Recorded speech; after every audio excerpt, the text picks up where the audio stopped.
ಪ್ರಜ್ವಲ್ ಮುಂದಿಟ್ಟು ಪ್ರಧಾನಿ ಮೇಲೆ ವಾಗ್ದಾಳಿ. ರಾಹುಲ್ ಹೇಳಿದ ರಣತಂತ್ರ ಕೆಲಸ ಮಾಡುತ್ತಾ ಬಿಜೆಪಿಗೆ ಹೊಡೆತ ಕೊಡುತ್ತಾ ಜೆಡಿಎಸ್ ಮೈತ್ರಿ. ಇದೇ ಇಂದಿನ ಅಖಾಡ ಮೈತ್ರಿಗೆ ಪ್ರಜ್ವಾಲೆ.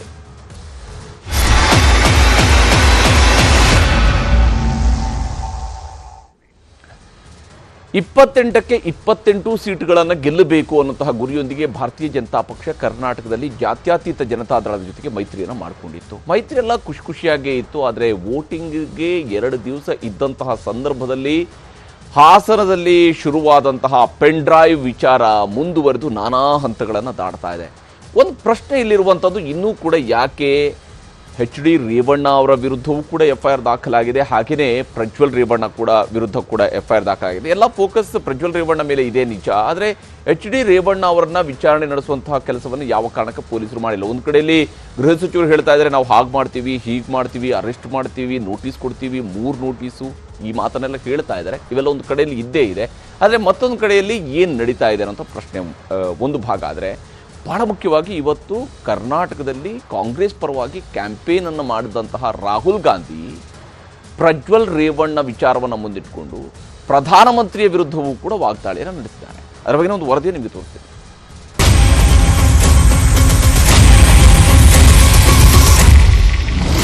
ದೊಡ್ಡಗೌಡರ ಮನೆಗೆ ಮುಜುಗರ ತಂದಿರೋ, ದೇಶದ ರಾಜಕಾರಣದ ತುಂಬೆಲ್ಲ ಚರ್ಚೆ ಆಗಿರೋ ಪ್ರಜ್ವಲ್ ರೇವಣ್ಣ ಪೆಂಡ್ರೈವ್ ಕೇಸ್ ಲೋಕಸಭೆ ಅಖಾಡದಲ್ಲೂ ಎಲ್ಲರ ಅಜೆಂಡಾ ಆಗಿದೆ. ಶಿವಮೊಗ್ಗದಲ್ಲಿ ಕ್ಯಾಂಪೇನ್ ಮಾಡಿದ ರಾಹುಲ್ ಗಾಂಧಿ ನೇರ ವಾಗ್ದಾಳಿ ಮಾಡಿದ್ದು ಪ್ರಧಾನಿ ನರೇಂದ್ರ ಮೋದಿ ಮೇಲೆ. ಮೈಸೂರಿನಲ್ಲಿ ಬಹಿರಂಗ ಸಮಾವೇಶ ಮಾಡಿದ್ದ ನರೇಂದ್ರ ಮೋದಿಗೆ ಅವರು ಪ್ರಜ್ವಲ್ ರೇವಣ್ಣರಿಗೆ ಮತ ಕೇಳಿದ್ದೇ ಇದೀಗ ರಾಹುಲ್ಗೆ ಸಿಕ್ಕಿರೋ ಪರಮಾಸ್ತ್ರ. हासन लोकसभा से एनडीए के सिर्फ प्रज्वल रेवन्ना आने वाली 26 अप्रैल को इनके लिए आपका हर वोट ಮೋದಿ ಕೋ ಮಜಬೂತಿ ದೇಗಾ. ಸಂಸದ ಪ್ರಜ್ವಲ್ ರೇವಣ್ಣ ಒಬ್ಬ ಮಾಸ್ ರೇಪಿಸ್ಟ್. ವಿದೇಶಕ್ಕೆ ಓಡಿ ಹೋಗಲು ಬಿಜೆಪಿಯಿಂದಲೇ ಸಹಾಯ ಆಗಿದೆ ಎಂದು ಆರೋಪಿಸಿದ್ರು ರಾಹುಲ್ ಗಾಂಧಿ. ಚುನಾವಣೆ ಗೆಲ್ಲುವುದಕ್ಕೆ, ಅಧಿಕಾರಕ್ಕಾಗಿ ಏನು ಮಾಡುವುದಕ್ಕೂ ಬಿಜೆಪಿ ಅವರು ತಯಾರಿದ್ದಾರೆ. ಮೋದಿ ಅವರ ಗ್ಯಾರಂಟಿ ಒಬ್ಬ ಮಾಸ್ ರೇಪಿಸ್ಟ್ಗೆ ರೇಪ್ನ ಗ್ಯಾರಂಟಿ. ದೇಶದಿಂದ ಅವನು ಓಡಿ ಹೋಗಲು ಮೋದಿ ಅವಕಾಶ ಕೊಟ್ಟಿದ್ದಾರೆ ಎಂಬುದು ರಾಹುಲ್ ಗಾಂಧಿ ಅವರ ನೇರ ಆರೋಪ ಆಗಿತ್ತು.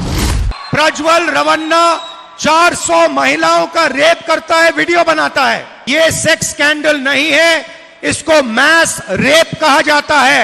स्टेज में कर्नाटका के सामने प्रधानमंत्री मैस रेपिस्ट का समर्थन कर रहे हैं. कर्नाटका की हर महिला को मालूम होना चाहिए कि जब प्रधानमंत्री आपसे वोट मांग रहे थे तो उनको मालूम था प्रज्वल रवन्ना ने क्या किया था. बीजेपी को हर नेता को मालूम था कि प्रज्वल रवन्ना मैस रेपिस्ट है, तब भी उन्होंने उसका समर्थन दिया और अलायंस किया. प्रधानमंत्री को हिंदुस्तान की हर महिला से माफी मांगनी चाहिए. हिंदुस्तान की हर महिला का अपमान किया है. ಹೀಗೆ ರಾಹುಲ್ ಗಾಂಧಿ ಟೀಕೆ ಮಾಡುತ್ತಿರುವಾಗಲೇ ಮೈತ್ರಿ ಪಕ್ಷಗಳಿಗೆ ಟಕ್ಕರ್ ಕೊಟ್ಟರು ಕಾಂಗ್ರೆಸ್ ನಾಯಕ ಸಲೀಂ ಅಹಮದ್. ರಾಜಕೀಯ ಆಗಬೇಕು ಭಾರತೀಯ ಜನತಾ ಪಾರ್ಟಿ ಮುಖಂಡರಿಗೆ. ಬೇಟಿ ಪಡಾವ್ ಬೇಡಿ ಬಚಾವ್ ಅಂತ ಹೇಳಿದ ಸ್ಲೋಗನ್ ಕೊಟ್ಟರು.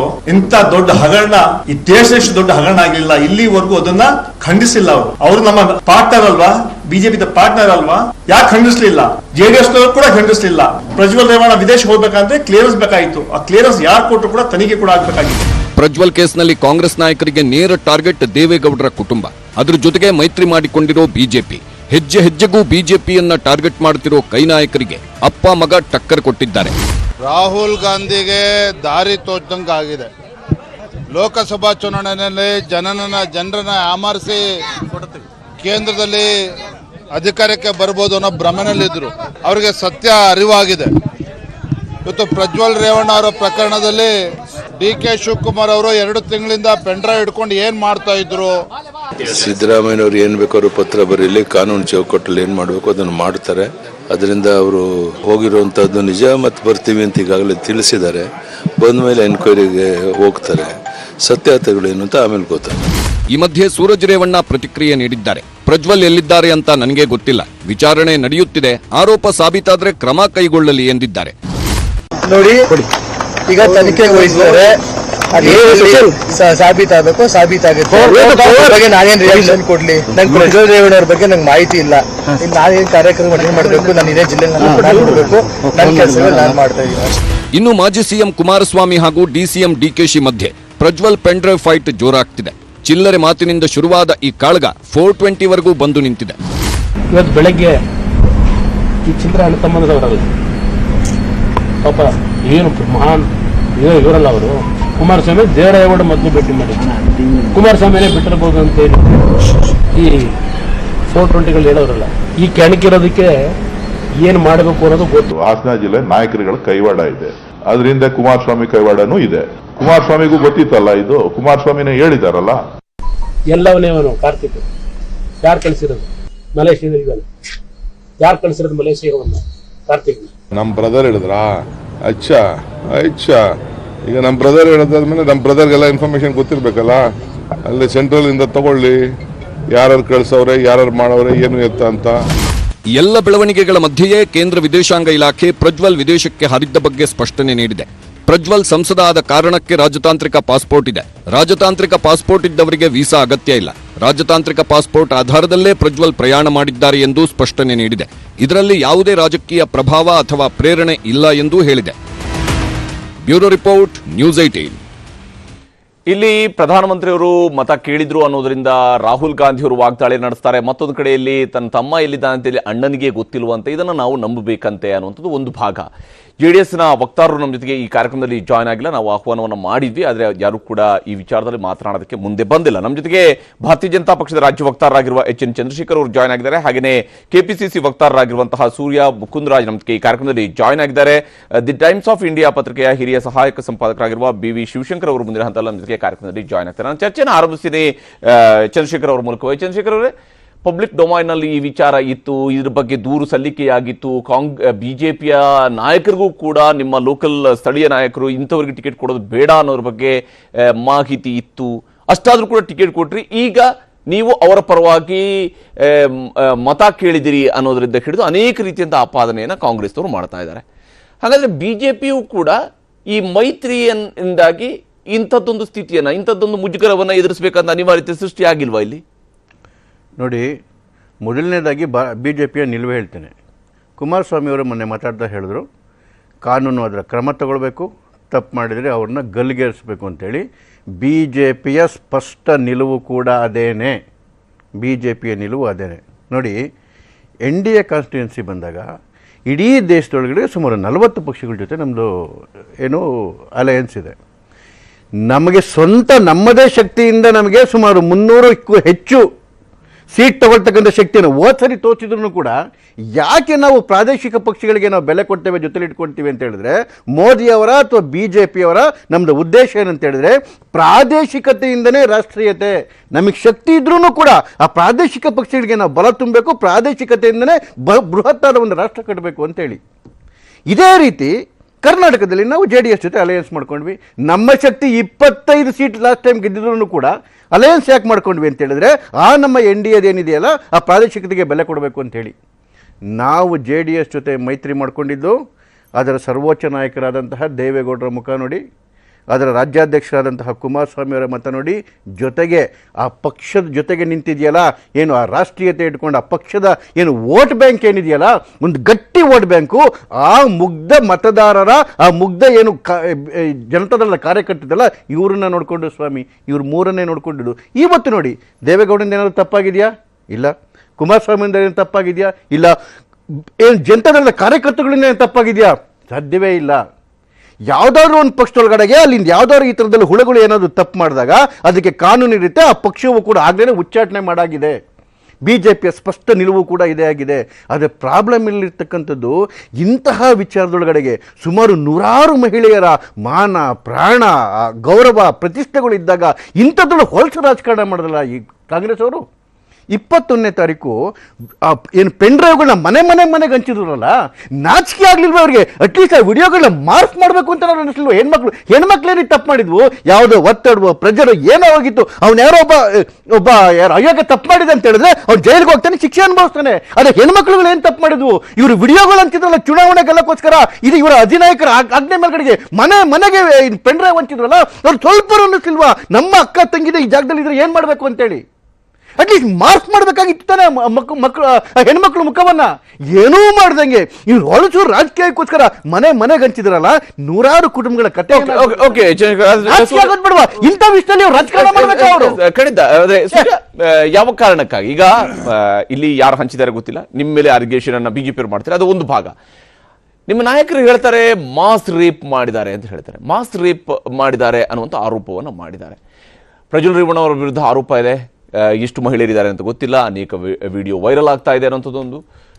ಆದರೆ ಇಂಥದ್ದನ್ನು ರಾಜಕಾರಣಕ್ಕೆ ಬಳಸಬೇಕಾದ ಅವಶ್ಯಕತೆ ಕಾಂಗ್ರೆಸ್ಗೆ ಯಾಕೆ ಬಂತು ಅಂತ, ಈ ವಿಚಾರ ಕಾಂಗ್ರೆಸ್ಗೆ ರಾಜಕೀಯದ ಅತಿ ದೊಡ್ಡ ವಿಚಾರ ಯಾವ ಕಾರಣಕ್ಕಾಗಿ ಆಯಿತು? ಏನು ಉದ್ದೇಶ ಹಂಗಾರೆ ಕಾಂಗ್ರೆಸ್ದು? ಅಲ್ಲಿ ಹೆಣ್ಣುಮಕ್ಕಳ ಮಾನ ಹರಾಜಾದ್ರೂ ಕೂಡ ಪರವಾಗಿಲ್ಲ, ಒಂದಿಷ್ಟು ಲಾಭ ಆಗಲಿ ಅಂತಲ್ಲ. ಅಲ್ಲ, ಈಗ ಬಿಜೆಪಿಯವ್ರಾಗಾರೆ ರಾಜಕಾರಣನೇ ಮಾಡಿಲ್ವಾ?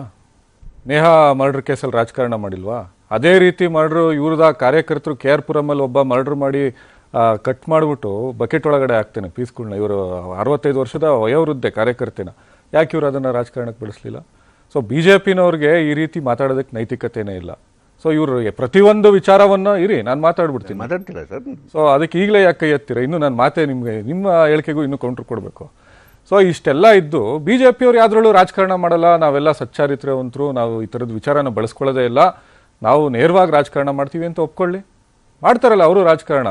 ಇವತ್ತು ಅದೇ ಜಾಗದಲ್ಲಿ ಯಾರು ಕಾಂಗ್ರೆಸ್ ನಾಯಕರು ಇದ್ದಿದ್ರೆ ಬಿಡ್ತಾ ಇದ್ರೆ ಅವರು ಎಷ್ಟೆಲ್ಲ ಮಾಡಿಬಿಡ್ತಾ ಇದ್ರು. ಯಾವುದೋ ಒಂದು ಪ್ರೇಮ ಪ್ರಕರಣ ಆಯಿತು ಅಂದರೆ ಅಲ್ಲಿ ಹೋಗ್ಬಿಡ್ತಾರೆ, ಅಲ್ಲಿ ಯಾರೋ ಒಬ್ಬ ಅಕ್ಯೂಸ್ಡ್ ಮುಸಲ್ಮಾನ ಇದ್ದ ಅಂದರೆ ಅಲ್ಲಿ ಹೋಗ್ಬಿಡ್ತಾರೆ. ಇವ್ರ ಪಕ್ಷದಲ್ಲಿ ಸಿಗಾಕೊಂಡಾಗ ಯಾಕೆ ಮಾತಾಡಲ್ಲ ಇವರು ಅದನ್ನ ಯಾಕೆ ರಾಜಕಾರಣ ಅಂತ ಹೇಳೋದಿಲ್ಲ?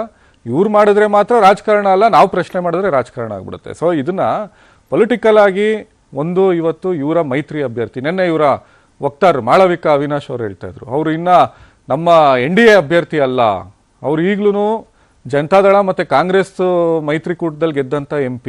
ಮತ್ತು ಯಾಕೆ ಇವ್ರಿಗೆ ಟಿಕೆಟ್ ಕೊಟ್ಟರು?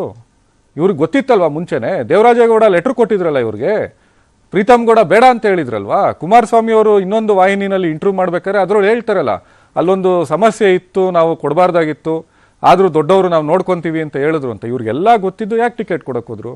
ಪ್ರೀತಮ್ ಗೌಡ್ರು ಮಾತು ಕೇಳಬೇಕಾಯ್ತಲ್ಲ. ಪ್ರೀತಮ್ ಗೌಡ್ರನ್ನ ತೆಗೆದು ಮೈಸೂರು ಉಸ್ತುವಾರಿ ಮಾಡಿದ್ರು, ದೇವರಾಜೇಗೌಡರು ಲೆಟರ್ನ ಕಡೆಗಣನೆ ಮಾಡಿದ್ರು. ಇವೆಲ್ಲ ಮಾಡ್ಬಿಟ್ಟು ಇವತ್ತು ಮಾನ ಪ್ರಾಣ ಅಂತೆಲ್ಲ ಮಾತಾಡ್ತಾರಲ್ಲ ಮಹಿಳೆಯರ ಬಗ್ಗೆ, ಅವ್ರಿಗೆ ನಿಜವಾಗ್ಲೂ ನೈತಿಕತೆ ಇದ್ದಿದ್ರೆ ಅವತ್ತೇ ನಮ್ಮ ಹತ್ರ ಪೆನ್ ಡ್ರೈವ್ ಇದೆ, ದೇವರಾಜೇಗೌಡ ಹಿಂಗೆ ಕಂಪ್ಲೇಂಟ್ ಕೊಟ್ಟಿದ್ದಾರೆ, ಇದ್ರ ಮೇಲೆ ತನಿಖೆ ಆಗಲಿ ಅಂತ ಮಾಡಿದ್ರೆ ಇವರೇ ದೊಡ್ಡವರಾಗ್ತಾ ಇದ್ರಲ್ಲ. ಅದೀಗ ನೀವ ಕಾಂಗ್ರೆಸ್ನವರ ಇಲ್ಲಿ ಇವರು ಒಂದು ಮಾತು ಹೇಳ್ತಾರೆ, ಇದನ್ನ ಈಗ ವಿಡಿಯೋ ಇದ್ದಿದ್ದು ಕಾರ್ತಿಕ್ ಹತ್ರ ಮತ್ತೆ ದೇವರಾಜೇಗೌಡ ಹತ್ರ, ಅದಾದ ನಂತರ ಪ್ರೀತಮ್ ಗೌಡ ಹೇಳ್ತಾ ಇದ್ರು. ಸೊ ಕಾಂಗ್ರೆಸ್ನವರು ಅವತ್ತಿಂದ 6 ತಿಂಗಳಿಂದಾನು ಇದ್ರ ಬಗ್ಗೆ ಒಂದೇ ಒಂದು ಕಮೆಂಟು ಮಾಡಿಲ್ಲ ನಾವು. ಇದ್ರ ಬಗ್ಗೆ ರೇವಣ್ಣ ಅವ್ರ ಬಗ್ಗೆ ಆಗಲಿ, ಪ್ರಜ್ವಲ್ ರೇವಣ್ಣ ಅವ್ರ ಬಗ್ಗೆ ಆಗಲಿ ವಿಡಿಯೋ ಇದೆ, 6 ತಿಂಗಳು ಮುಂಚೆನೆ ನಮ್ಗೆ ಗೊತ್ತಿತ್ತು ಅಂತ ಯಾರೂ ಮಾತಾಡಿಲ್ಲ. ಇವ್ರು ಅದನ್ನೆಲ್ಲ ಹಂಚ್ಬಿಟ್ಟು ಇವರ ವೈಯಕ್ತಿಕ ಹಾಸನ ಜಿಲ್ಲೆನಲ್ಲಿ ಪ್ರೀತಮ್ ಗೌಡ್ರು ಮತ್ತು ದೇವರಾಜೇಗೌಡರು ಇಬ್ಬರು ಸೇರಿ ದೇವೇಗೌಡರು ಕುಟುಂಬದ ಮೇಲಿರುವಂಥ ಸೇಡನ್ನು ತೀರಿಸ್ಕೊಳ್ಳೋಕೆ ಇವ್ರು ಮಾಡಿಕೊಂಡು ಇದ್ರ ಲಾಭನ ಮತ್ತು ಇದನ್ನು ಕಾಂಗ್ರೆಸ್ ಪಡ್ಕೊಳ್ತಾ ಇದೆ, ಕಾಂಗ್ರೆಸ್ನವ್ರು ಹಂಚಿದ್ರು ಅಂತ ಹೇಳ್ತಾ ಇದ್ರಲ್ಲ. ಈಗ FIR ಆಗಿದೆ, ಇನ್ವೆಸ್ಟಿಗೇಷನ್ ಆಗಲಿ, ತನಿಖೆ ಆಗಲಿ, ಯಾರ್ಯಾರು ಹಂಚಿದ್ದಾರೆ, ಯಾರ್ಯಾರು ಇದು ಮಾಡಿದ್ದಾರೆ ಅನ್ನೋದು ಆಚೆ ಬರಲಿ. ಅದ್ರ ಜೊತೆಗೆ ಆಚೆಗಡೆ ಬಂದಿರೋವಂಥ ವಿಡಿಯೋಗಳು ನೋಡಿರೋದ್ರಿಂದ ಜನರಿಗೆ ಒಂದು ಆಕ್ರೋಶ ಬಂದಿದೆ.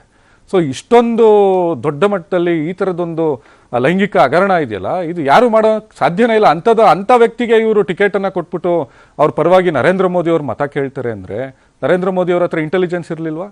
ನರೇಂದ್ರ ಮೋದಿ ಅವ್ರ ಹತ್ರ ಬೇರೆ ಪೆಗಾಸಿಸ್ಸು ಅವು ಇವು ಎಲ್ಲ ತೊಗೊತಾರೆ. ಸುಪ್ರೀಂ ಕೋರ್ಟಲ್ಲಿ ಇವತ್ತಿಗೂ ಕೇಸ್ ನಡೀತಾ ಇದೆ ಪೆಗಾಸಿಸ್ ಬಗ್ಗೆ. ಪೆಗಾಸಿಸ್ ಅಂತ ಒಂದು ಸಾಫ್ಟ್ವೇರ್ ಇಟ್ಕೊಂಡಿರೋರಿಗೆ ಪ್ರಜ್ವಲ್ ರೇವಣ್ಣ ಅವ್ರ ಬಗ್ಗೆ ಮಾಹಿತಿ ಇಲ್ವಾ? ಪ್ರಜ್ವಲ್ ರೇವಣ್ಣ ಏನ್ ಮಾಡಿದ್ದಾರೆ ಅಂತ ಮಾಹಿತಿ ಇರಲ್ವಾ?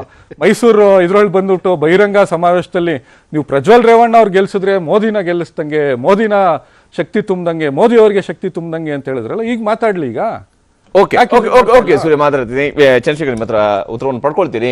ಶಿವಶಂಕರ್ ಅವರು ಕೂಡ ಜಾಯ್ನ್ ಆಗಿದ್ದಾರೆ, ಅವ್ರ ಜೊತೆ ಕೂಡ ನಾನು ಮಾತನಾಡ್ತೀನಿ. ಯಾವ ಸ್ವರೂಪದಲ್ಲಿ ಈ ಪ್ರಕರಣ ಮೈತ್ರಿಗೂ ಕೂಡ ಕಾಸ್ಟ್ಲಿ ಆಗತ್ತಾ, ಆಗದೇ ಇಲ್ವಾ, ಇಲ್ಲ ಅವ್ರನ್ನ ಅರೆಸ್ಟ್ ಮಾಡಬೇಕು ಅಥವಾ ಅವ್ರ ಮೇಲೆ ಕ್ರಮ ಆಗಬೇಕು, ಅವ್ರ ಮೇಲೆ ಕಾನೂನು ಅಂತ ಹೇಳಿಕೆಗಳನ್ನ ಕೊಡೋದ್ರ ಮೂಲಕವಾಗಿ ಮಾತ್ರನೇ ಇದು ಮುಂದಕ್ಕೆ ಹೋಗೋದಕ್ಕೆ ಸಾಧ್ಯ ಆಗತ್ತಾ? ಎಲ್ಲಕ್ಕಿಂತ ಮುಖ್ಯವಾಗಿ ಕಾನೂನಿನ ಕ್ರಮ ಕೈಗೊಳ್ಳುವಂತಹ ಸಂದರ್ಭದಲ್ಲಿ ಎಷ್ಟರ ಮಟ್ಟಿಗೆ ಕಾನೂನು ಬಲಿಷ್ಠವಾಗಿ ಕ್ರಮವನ್ನು ಕೈಗೊಳ್ಳುತ್ತೆ ಅನ್ನುವಂತಹ ಪ್ರಶ್ನೆಯೂ ಕೂಡ ಇದ್ದೇ ಇದೆ. ನಮ್ಮ ದೇಶದಲ್ಲಿ ಎರಡೆರಡು ಕಾನೂನು ಇದೆಯಾ ಅನ್ನುವಂಥ ಅನುಮಾನ ಅನೇಕ ಸಂದರ್ಭಗಳಲ್ಲಿ ಬರ್ತಾ ಇರುತ್ತೆ. ಈ ಪ್ರಕರಣದಲ್ಲೂ ಕೂಡ ಅಂಥದ್ದೇ ಅನುಮಾನ ಬರೋದಕ್ಕೆ ಕಾರಣಗಳು ಕೂಡ ಇದ್ದಾವೆ. ಅದರ ಬಗ್ಗೆ ಕೂಡ ಮಾತನಾಡ್ತೀನಿ ಚಿಕ್ಕ ಬ್ರೇಕ್ ನಂತರ.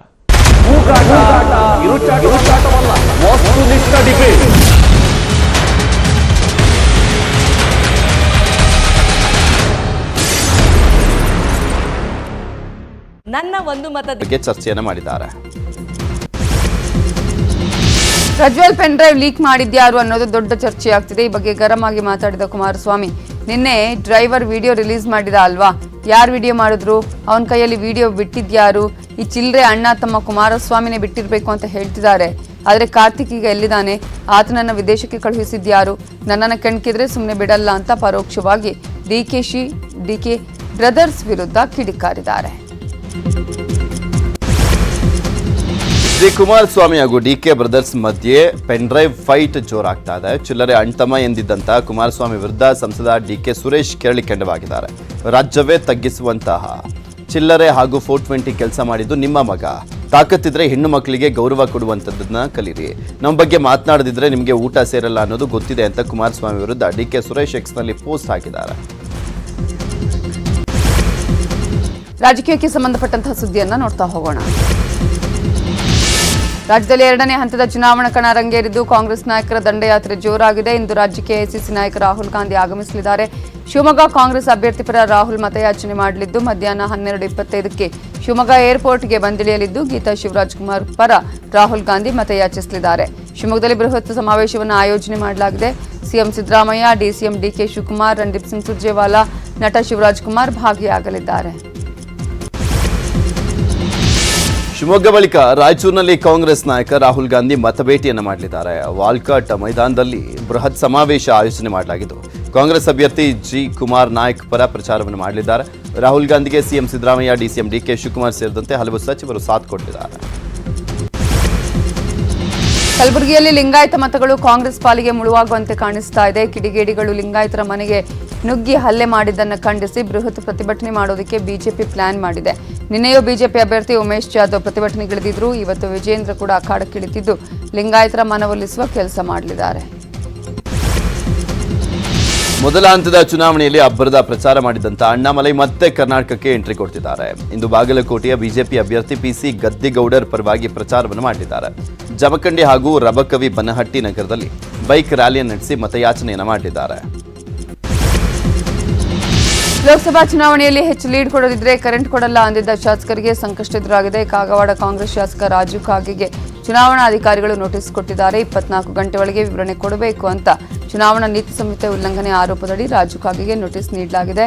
ಪ್ರಚಾರ ಸಭೆಯಲ್ಲಿ ಬೇರೆ ವ್ಯಕ್ತಿಯ ವೈಯಕ್ತಿಕ ವಿಷಯ ಪ್ರಸ್ತಾಪಿಸಿ ನಮಗೆ ಕಡಿಮೆ ಲೀಡ್ ಕೊಟ್ಟರೆ ಕರೆಂಟ್ ಕಟ್ ಮಾಡ್ತೀವಿ ಅಂತ ಮತದಾರರಿಗೆ ಬೆದರಿಕೆ ಹಾಕಿದ್ರು. ಶಿವಮೊಗ್ಗದ ಮೈಲಾರಲಿಂಗೇಶ್ವರ ದೇವಸ್ಥಾನ ಬಳಿಯ ರಸ್ತೆಯಲ್ಲಿ ಆಯೋಜನೆ ಮಾಡಲಾಗಿದ್ದಂಥ ಸಾರ್ವಜನಿಕ ಸಭೆಯಲ್ಲಿ ಕುರ್ಚಿ ತೆಗೆಸಿದ್ದಕ್ಕೆ ಈಶ್ವರಪ್ಪ ಗರಂ ಆಗಿದ್ದಾರೆ. ಅನುಮತಿ ಪಡೆದರೂ ಕೂಡ ವೇದಿಕೆ ಮೇಲಿನ ಕುರ್ಚಿ ತೆಗೆದಿದ್ದಾರೆ. ಇದು ಕಾಂಗ್ರೆಸ್ ಹಾಗೂ ಯಡಿಯೂರಪ್ಪ ಹೊಂದಾಣಿಕೆ ಮಾಡಿಕೊಂಡು ತೆಗೆಸಿರಬಹುದು ಅಂತ ಕೆಂಡಕಾರಿದ್ದಾರೆ. ಇನ್ನೊಮ್ಮೆ ನನ್ನ ಕಾರ್ಯಕ್ರಮಗಳಿಗೆ ತೊಂದರೆ ಕೊಟ್ಟರೆ ಪರಿಣಾಮ ನೆಟ್ಗಿರಲ್ಲ ಅಂತ ಈಶ್ವರಪ್ಪ ಎಚ್ಚರಿಕೆ ಕೊಟ್ಟಿದ್ದಾರೆ. ಶಿವಮೊಗ್ಗದ ಬಿಜೆಪಿ ಅಭ್ಯರ್ಥಿ ರಾಘವೇಂದ್ರ ಗೆಲ್ಲಿಸೋದಕ್ಕೆ ಬೈಂದೂರು ಶಾಸಕ ಮೋದಿ ಅಸ್ತ್ರ ಹೂಡಿದ್ದಾರೆ. ನಮ್ಮ ಕ್ಷೇತ್ರದಲ್ಲಿ 1 ಲಕ್ಷ ಲೀಡ್ ತಂದ್ರೆ ನಮ್ಮೂರಿಗೆ ಮೋದಿ ಕರೆಸ್ತೀವಿ ಅಂತ ಶಾಸಕ ಗಂಟಿಹೊಳೆ ಕಾರ್ಯಕರ್ತರಿಗೆ ಪ್ರತಿಜ್ಞೆಯನ್ನ ಮಾಡಿಸ್ತಿದ್ದಾರಂತೆ. ಕಾಶಿ ಕಾರಿಡಾರ್ನಂತೆ ಕೊಲ್ಲೂರು ಕಾರಿಡಾರ್ ಅಭಿವೃದ್ಧಿ ಆಗಬೇಕು, ಹೀಗಾಗಿ ಮೋದಿಯನ್ನ ಪ್ರಧಾನಿ ಮಾಡಲು ಕಾರ್ಯಕರ್ತರ ಬಳಿ ಸಂಕಲ್ಪ ಮಾಡಿಸ್ತಿದ್ದಾರೆ. ಪೆನ್ಡ್ರೈವ್ ಕೇಸ್ನಲ್ಲಿ ಸಿಲುಕಿ ವಿದೇಶಕ್ಕೆ ಹಾರಿರೋ ಸಂಸದ ಪ್ರಜ್ವಲ್ ರೇವಣ್ಣ ಭಾರತಕ್ಕೆ ಮೇ 15ರಂದು ವಾಪಸ್ ಆಗಲಿದ್ದಾರೆ. ಜರ್ಮನಿಯ ಮುನಿಕ್ನಿಂದ ಮೇ 15ಕ್ಕೆ ಹೊರಡಲಿದ್ದು ಮೇ 16ರ ಮಧ್ಯರಾತ್ರಿ ಭಾರತಕ್ಕೆ ಬರಲಿದ್ದಾರೆ. ಈಗಾಗಲೇ ವಿಮಾನದ ಟಿಕೆಟ್ ಬುಕ್ ಆಗಿದೆ. ಬೆಂಗಳೂರಿಗೆ ಬಂದ ಬಳಿಕ ಎಸ್ಐಟಿ ವಿಚಾರಣೆಗೆ ಪ್ರಜ್ವಲ್ ಹಾಜರಾಗಲಿದ್ದಾರೆ.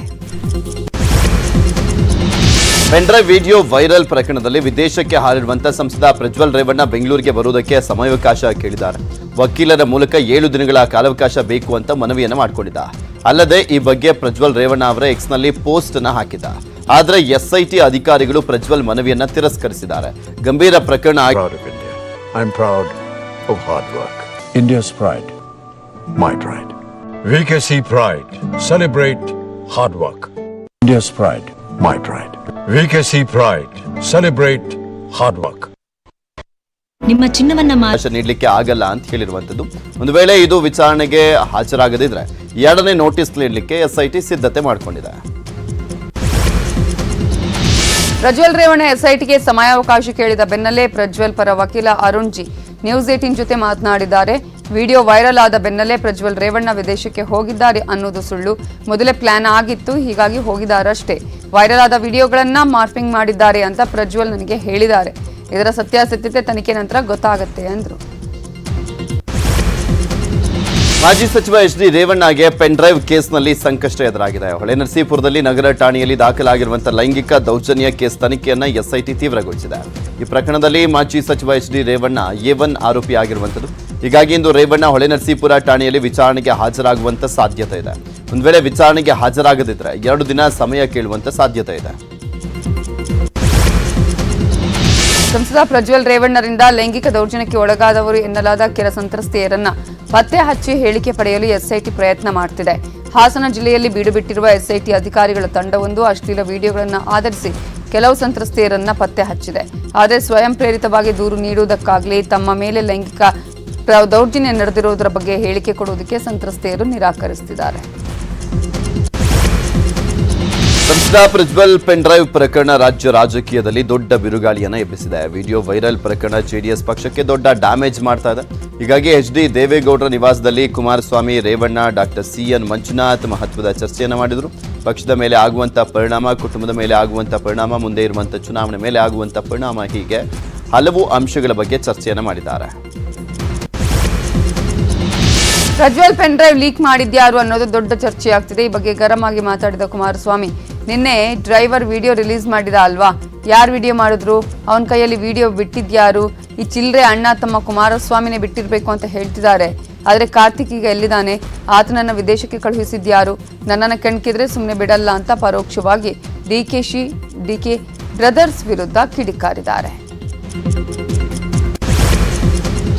ಶ್ರೀ ಕುಮಾರಸ್ವಾಮಿ ಹಾಗೂ ಡಿಕೆ ಬ್ರದರ್ಸ್ ಮಧ್ಯೆ ಪೆನ್ ಡ್ರೈವ್ ಫೈಟ್ ಜೋರಾಗ್ತಾ ಇದೆ. ಚಿಲ್ಲರೆ ಅಣ್ತಮ್ಮ ಎಂದಿದ್ದಂತ ಕುಮಾರಸ್ವಾಮಿ ವಿರುದ್ಧ ಸಂಸದ ಡಿಕೆ ಸುರೇಶ್ ಕೆರಳಿ ಕೆಂಡವಾಗಿದ್ದಾರೆ. ರಾಜ್ಯವೇ ತಗ್ಗಿಸುವಂತಹ ಚಿಲ್ಲರೆ ಹಾಗೂ 420 ಕೆಲಸ ಮಾಡಿದ್ದು ನಿಮ್ಮ ಮಗ. ತಾಕತ್ತಿದ್ರೆ ಹೆಣ್ಣು ಮಕ್ಕಳಿಗೆ ಗೌರವ ಕೊಡುವಂಥದ್ದನ್ನ ಕಲೀರಿ. ನಮ್ಮ ಬಗ್ಗೆ ಮಾತನಾಡದಿದ್ರೆ ನಿಮಗೆ ಊಟ ಸೇರಲ್ಲ ಅನ್ನೋದು ಗೊತ್ತಿದೆ ಅಂತ ಕುಮಾರಸ್ವಾಮಿ ವಿರುದ್ಧ ಡಿಕೆ ಸುರೇಶ್ ಎಕ್ಸ್ನಲ್ಲಿ ಪೋಸ್ಟ್ ಹಾಕಿದ್ದಾರೆ. ರಾಜಕೀಯಕ್ಕೆ ಸಂಬಂಧಪಟ್ಟಂತಹ ಸುದ್ದಿಯನ್ನ ನೋಡ್ತಾ ಹೋಗೋಣ. ರಾಜ್ಯದಲ್ಲಿ 2ನೇ ಹಂತದ ಚುನಾವಣಾ ಕಣ ರಂಗೇರಿದ್ದು ಕಾಂಗ್ರೆಸ್ ನಾಯಕರ ದಂಡಯಾತ್ರೆ ಜೋರಾಗಿದೆ. ಇಂದು ರಾಜ್ಯಕ್ಕೆ ಎಐಸಿಸಿ ನಾಯಕ ರಾಹುಲ್ ಗಾಂಧಿ ಆಗಮಿಸಲಿದ್ದಾರೆ. ಶಿವಮೊಗ್ಗ ಕಾಂಗ್ರೆಸ್ ಅಭ್ಯರ್ಥಿ ಪರ ರಾಹುಲ್ ಮತಯಾಚನೆ ಮಾಡಲಿದ್ದು ಮಧ್ಯಾಹ್ನ 12:25ಕ್ಕೆ ಶಿವಮೊಗ್ಗ ಏರ್ಪೋರ್ಟ್ಗೆ ಬಂದಿಳಿಯಲಿದ್ದು ಗೀತಾ ಶಿವರಾಜ್ ಕುಮಾರ್ ಪರ ರಾಹುಲ್ ಗಾಂಧಿ ಮತಯಾಚಿಸಲಿದ್ದಾರೆ. ಶಿವಮೊಗ್ಗದಲ್ಲಿ ಬೃಹತ್ ಸಮಾವೇಶವನ್ನು ಆಯೋಜನೆ ಮಾಡಲಾಗಿದೆ.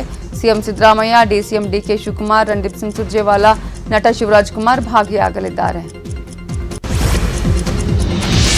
ಶಿವಮೊಗ್ಗ ಬಳಿಕ ರಾಯಚೂರಿನಲ್ಲಿ ಕಾಂಗ್ರೆಸ್ ನಾಯಕ ರಾಹುಲ್ ಗಾಂಧಿ ಮತಭೇಟಿಯನ್ನು ಮಾಡಲಿದ್ದಾರೆ. ವಾಲ್ಕಾಟ್ ಮೈದಾನದಲ್ಲಿ ಬೃಹತ್ ಸಮಾವೇಶ ಆಯೋಜನೆ ಮಾಡಲಾಗಿದ್ದು ಕಾಂಗ್ರೆಸ್ ಅಭ್ಯರ್ಥಿ ಜಿ ಕುಮಾರ್ ನಾಯಕ್ ಪರ ಪ್ರಚಾರವನ್ನು ಮಾಡಲಿದ್ದಾರೆ. ರಾಹುಲ್ ಗಾಂಧಿಗೆ ಸಿಎಂ ಸಿದ್ದರಾಮಯ್ಯ, ಡಿಸಿಎಂ ಡಿಕೆ ಶಿವಕುಮಾರ್ ಸೇರಿದಂತೆ ಹಲವು ಸಚಿವರು ಸಾಥ್ ಕೊಟ್ಟಿದ್ದಾರೆ. ಕಲಬುರಗಿಯಲ್ಲಿ ಲಿಂಗಾಯತ ಮತಗಳು ಕಾಂಗ್ರೆಸ್ ಪಾಲಿಗೆ ಮುಳುವಾಗುವಂತೆ ಕಾಣಿಸ್ತಾ ಇದೆ. ಕಿಡಿಗೇಡಿಗಳು ಲಿಂಗಾಯತರ ಮನೆಗೆ ನುಗ್ಗಿ ಹಲ್ಲೆ ಮಾಡಿದ್ದನ್ನು ಖಂಡಿಸಿ ಬೃಹತ್ ಪ್ರತಿಭಟನೆ ಮಾಡೋದಕ್ಕೆ ಬಿಜೆಪಿ ಪ್ಲಾನ್ ಮಾಡಿದೆ. ನಿನ್ನೆಯೂ ಬಿಜೆಪಿ ಅಭ್ಯರ್ಥಿ ಉಮೇಶ್ ಜಾಧವ್ ಪ್ರತಿಭಟನೆಗಿಳಿದಿದ್ರು. ಇವತ್ತು ವಿಜೇಂದ್ರ ಕೂಡ ಅಖಾಡಕ್ಕಿಳಿದಿದ್ದು ಲಿಂಗಾಯತರ ಮನವೊಲಿಸುವ ಕೆಲಸ ಮಾಡಲಿದ್ದಾರೆ. ಮೊದಲ ಹಂತದ ಚುನಾವಣೆಯಲ್ಲಿ ಅಬ್ಬರದ ಪ್ರಚಾರ ಮಾಡಿದಂತ ಅಣ್ಣಾಮಲೈ ಮತ್ತೆ ಕರ್ನಾಟಕಕ್ಕೆ ಎಂಟ್ರಿ ಕೊಡ್ತಿದ್ದಾರೆ. ಇಂದು ಬಾಗಲಕೋಟೆಯ ಬಿಜೆಪಿ ಅಭ್ಯರ್ಥಿ PC ಗದ್ದಿಗೌಡರ್ ಪರವಾಗಿ ಪ್ರಚಾರವನ್ನು ಮಾಡಲಿದ್ದಾರೆ. ಜಮಖಂಡಿ ಹಾಗೂ ರಬಕವಿ ಬನಹಟ್ಟಿ ನಗರದಲ್ಲಿ ಬೈಕ್ ರ್ಯಾಲಿಯನ್ನು ನಡೆಸಿ ಮತಯಾಚನೆಯನ್ನು ಮಾಡಲಿದ್ದಾರೆ. ಲೋಕಸಭಾ ಚುನಾವಣೆಯಲ್ಲಿ ಹೆಚ್ಚು ಲೀಡ್ ಕೊಡದಿದ್ರೆ ಕರೆಂಟ್ ಕೊಡಲ್ಲ ಅಂದಿದ್ದ ಶಾಸಕರಿಗೆ ಸಂಕಷ್ಟ ಎದುರಾಗಿದೆ. ಕಾಗವಾಡ ಕಾಂಗ್ರೆಸ್ ಶಾಸಕ ರಾಜು ಕಾಗೆಗೆ ಚುನಾವಣಾ ಅಧಿಕಾರಿಗಳು ನೋಟಿಸ್ ಕೊಟ್ಟಿದ್ದಾರೆ. 24 ಗಂಟೆ ಒಳಗೆ ವಿವರಣೆ ಕೊಡಬೇಕು ಅಂತ ಚುನಾವಣಾ ನೀತಿ ಸಂಹಿತೆ ಉಲ್ಲಂಘನೆ ಆರೋಪದಡಿ ರಾಜು ಕಾಗೆಗೆ ನೋಟಿಸ್ ನೀಡಲಾಗಿದೆ. ಪ್ರಚಾರ ಸಭೆಯಲ್ಲಿ ಬೇರೆ ವ್ಯಕ್ತಿಯ ವೈಯಕ್ತಿಕ ವಿಷಯ ಪ್ರಸ್ತಾಪಿಸಿ ನಮಗೆ ಕಡಿಮೆ ಲೀಡ್ ಕೊಟ್ಟರೆ ಕರೆಂಟ್ ಕಟ್ ಮಾಡ್ತೀವಿ ಅಂತ ಮತದಾರರಿಗೆ ಬೆದರಿಕೆ ಹಾಕಿದರು. ಶಿವಮೊಗ್ಗದ ಮೈಲಾರಲಿಂಗೇಶ್ವರ ದೇವಸ್ಥಾನ ಬಳಿಯ ರಸ್ತೆಯಲ್ಲಿ ಆಯೋಜನೆ ಮಾಡಲಾಗಿದ್ದಂಥ ಸಾರ್ವಜನಿಕ ಸಭೆಯಲ್ಲಿ ಕುರ್ಚಿ ತೆಗೆಸಿದ್ದಕ್ಕೆ ಈಶ್ವರಪ್ಪ ಗರಂ ಆಗಿದ್ದಾರೆ. ಅನುಮತಿ ಪಡೆದರೂ ಕೂಡ ವೇದಿಕೆ ಮೇಲಿನ ಕುರ್ಚಿ ತೆಗೆದಿದ್ದಾರೆ.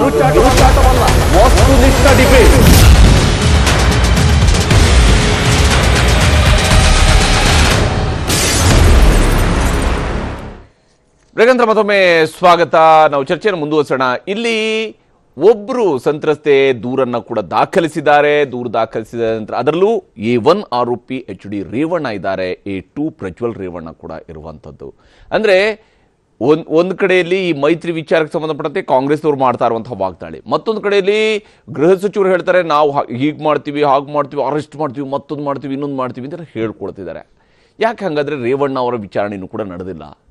ಪ್ರಜ್ವಲ್ ರೇವಣ್ಣ ಊರು ಬಿಟ್ಟಿದ್ದಾರೆ, ಅವ್ರ ದೇಶದ ಬಿಟ್ಟಿದ್ದಾರೆ, ಬೇರೆನ್ಯಾವುದೋ ದೇಶದಲ್ಲಿ ಇದ್ದಾರೆ, ಬರ್ತಾರಂತೆ. ಅವ್ರು ಬಂದ ನಂತರ ಅವ್ರ ವಿಚಾರಣೆ ನಡೆಸ್ಬೋದು. ಆದರೆ ಇಲ್ಲಿ HD ರೇವಣ್ಣ ಅವರ ವಿಚಾರಣೆ ಯಾಕೆ ನಡೆಸಿಲ್ಲ ಅನ್ನೋಂತಹ ಪ್ರಶ್ನೆ ಕೂಡ ಇರುವಂಥದ್ದು.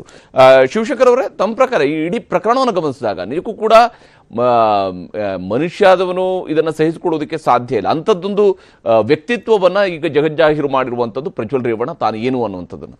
ಇಂತಹ ವ್ಯಕ್ತಿಯ ವಿರುದ್ಧದ ಈ ಒಂದು ಆರೋಪಗಳು ಯಾವ ಸ್ವರೂಪದಲ್ಲಿ ರಾಜಕೀಯವಾಗಿ ಮೈತ್ರಿಯ ಮೇಲೆ ಪರಿಣಾಮ ಬೀರುತ್ತೆ ಅನ್ನೋದು ಒಂದು ಭಾಗ, ಎರಡನೇದು ಕಾನೂನಿನ ಪ್ರಕಾರವಾಗಿ ಕೈಗೊಳ್ಳಬೇಕಾದಂಥ ಕ್ರಮಗಳಿಗೆ ವೇಗ ಸಿಗ್ತಾ ಇದೆಯಾ ಅಂತ. ಈಗ ಹರಿಪ್ರಸಾದ್, ಒಂದು ನಾವು ನ್ಯಾಯಯುತವಾಗಿ ಇದರ ಬಗ್ಗೆ ಚರ್ಚೆ ಮಾಡೋದಾದ್ರೆ ಏನಂತಂದ್ರೆ ಇದು ಇಟ್ಸ್ ಎ ಹೀನಿಯಸ್ ಕ್ರೈಮ್, ಅತ್ಯಂತ ಹೀನವಾದಂತ, ಅತ್ಯಂತ ಒಂದು ಸೀರಿಯಸ್ ಆದಂತ, ಗಂಭೀರವಾದಂತಹ ಒಂದು ಅಪರಾಧ ಪ್ರಕರಣ ಇದು. ಹೌದು. ಇಂಥ ಪ್ರಕರಣಗಳಲ್ಲಿ ಮೀಡಿಯಾ ಟ್ರಯಲ್ ಆಗಬಾರ್ದು.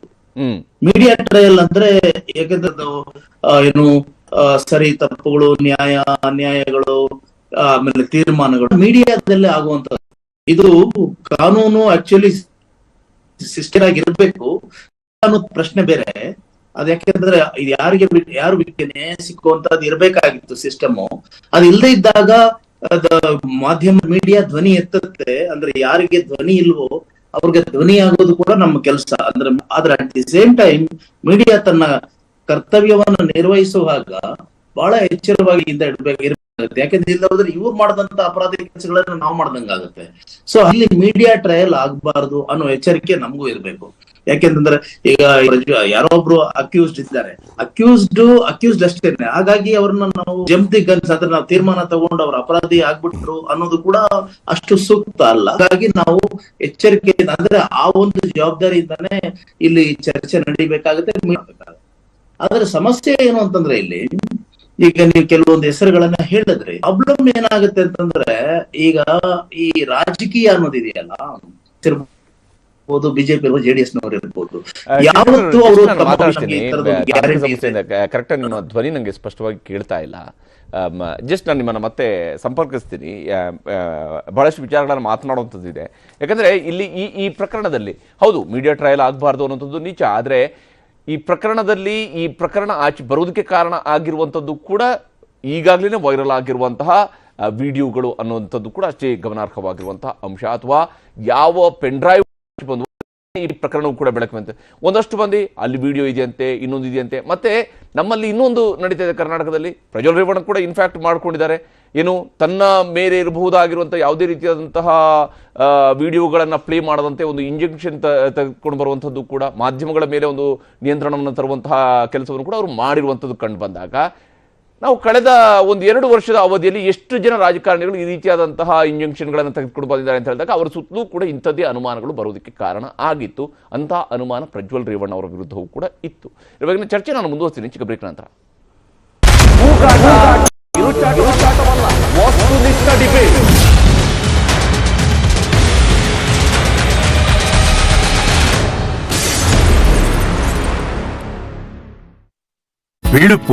ಹಾಗೂ ಯಡಿಯೂರಪ್ಪ ಹೊಂದಾಣಿಕೆ ಮಾಡಿಕೊಂಡು ತೆಗೆಸಿರಬಹುದು ಅಂತ ಕೆಂಡಕಾರಿದ್ದಾರೆ. ಇನ್ನೊಮ್ಮೆ ನನ್ನ ಕಾರ್ಯಕ್ರಮಗಳಿಗೆ ತೊಂದರೆ ಕೊಟ್ಟರೆ ಪರಿಣಾಮ ನೆಟ್ಗಿರಲ್ಲ ಅಂತ ಈಶ್ವರಪ್ಪ ಎಚ್ಚರಿಕೆ ಕೊಟ್ಟಿದ್ದಾರೆ.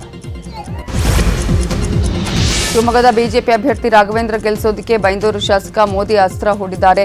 ನಮ್ಮ ಕ್ಷೇತ್ರದಲ್ಲಿ 1 ಲಕ್ಷ ಲೀಡ್ ತಂದ್ರೆ ನಮ್ಮೂರಿಗೆ ಮೋದಿ ಕರೆಸ್ತೀವಿ ಅಂತ ಶಾಸಕ ಗಂಟಿಹೊಳೆ ಕಾರ್ಯಕರ್ತರಿಗೆ ಪ್ರತಿಜ್ಞೆಯನ್ನ ಮಾಡಿಸ್ತಿದ್ದಾರಂತೆ. ಕಾಶಿ ಕಾರಿಡಾರ್ನಂತೆ ಕೊಲ್ಲೂರು ಕಾರಿಡಾರ್ ಅಭಿವೃದ್ಧಿ ಆಗಬೇಕು, ಹೀಗಾಗಿ ಮೋದಿಯನ್ನ ಪ್ರಧಾನಿ ಮಾಡಲು ಕಾರ್ಯಕರ್ತರ ಬಳಿ ಸಂಕಲ್ಪ ಮಾಡಿಸ್ತಿದ್ದಾರೆ. ಪೆನ್ಡ್ರೈವ್ ಕೇಸ್ನಲ್ಲಿ ಸಿಲುಕಿ ವಿದೇಶಕ್ಕೆ ಹಾರಿರೋ ಸಂಸದ ಪ್ರಜ್ವಲ್ ರೇವಣ್ಣ ಭಾರತಕ್ಕೆ ಮೇ 15ರಂದು ವಾಪಸ್ ಆಗಲಿದ್ದಾರೆ.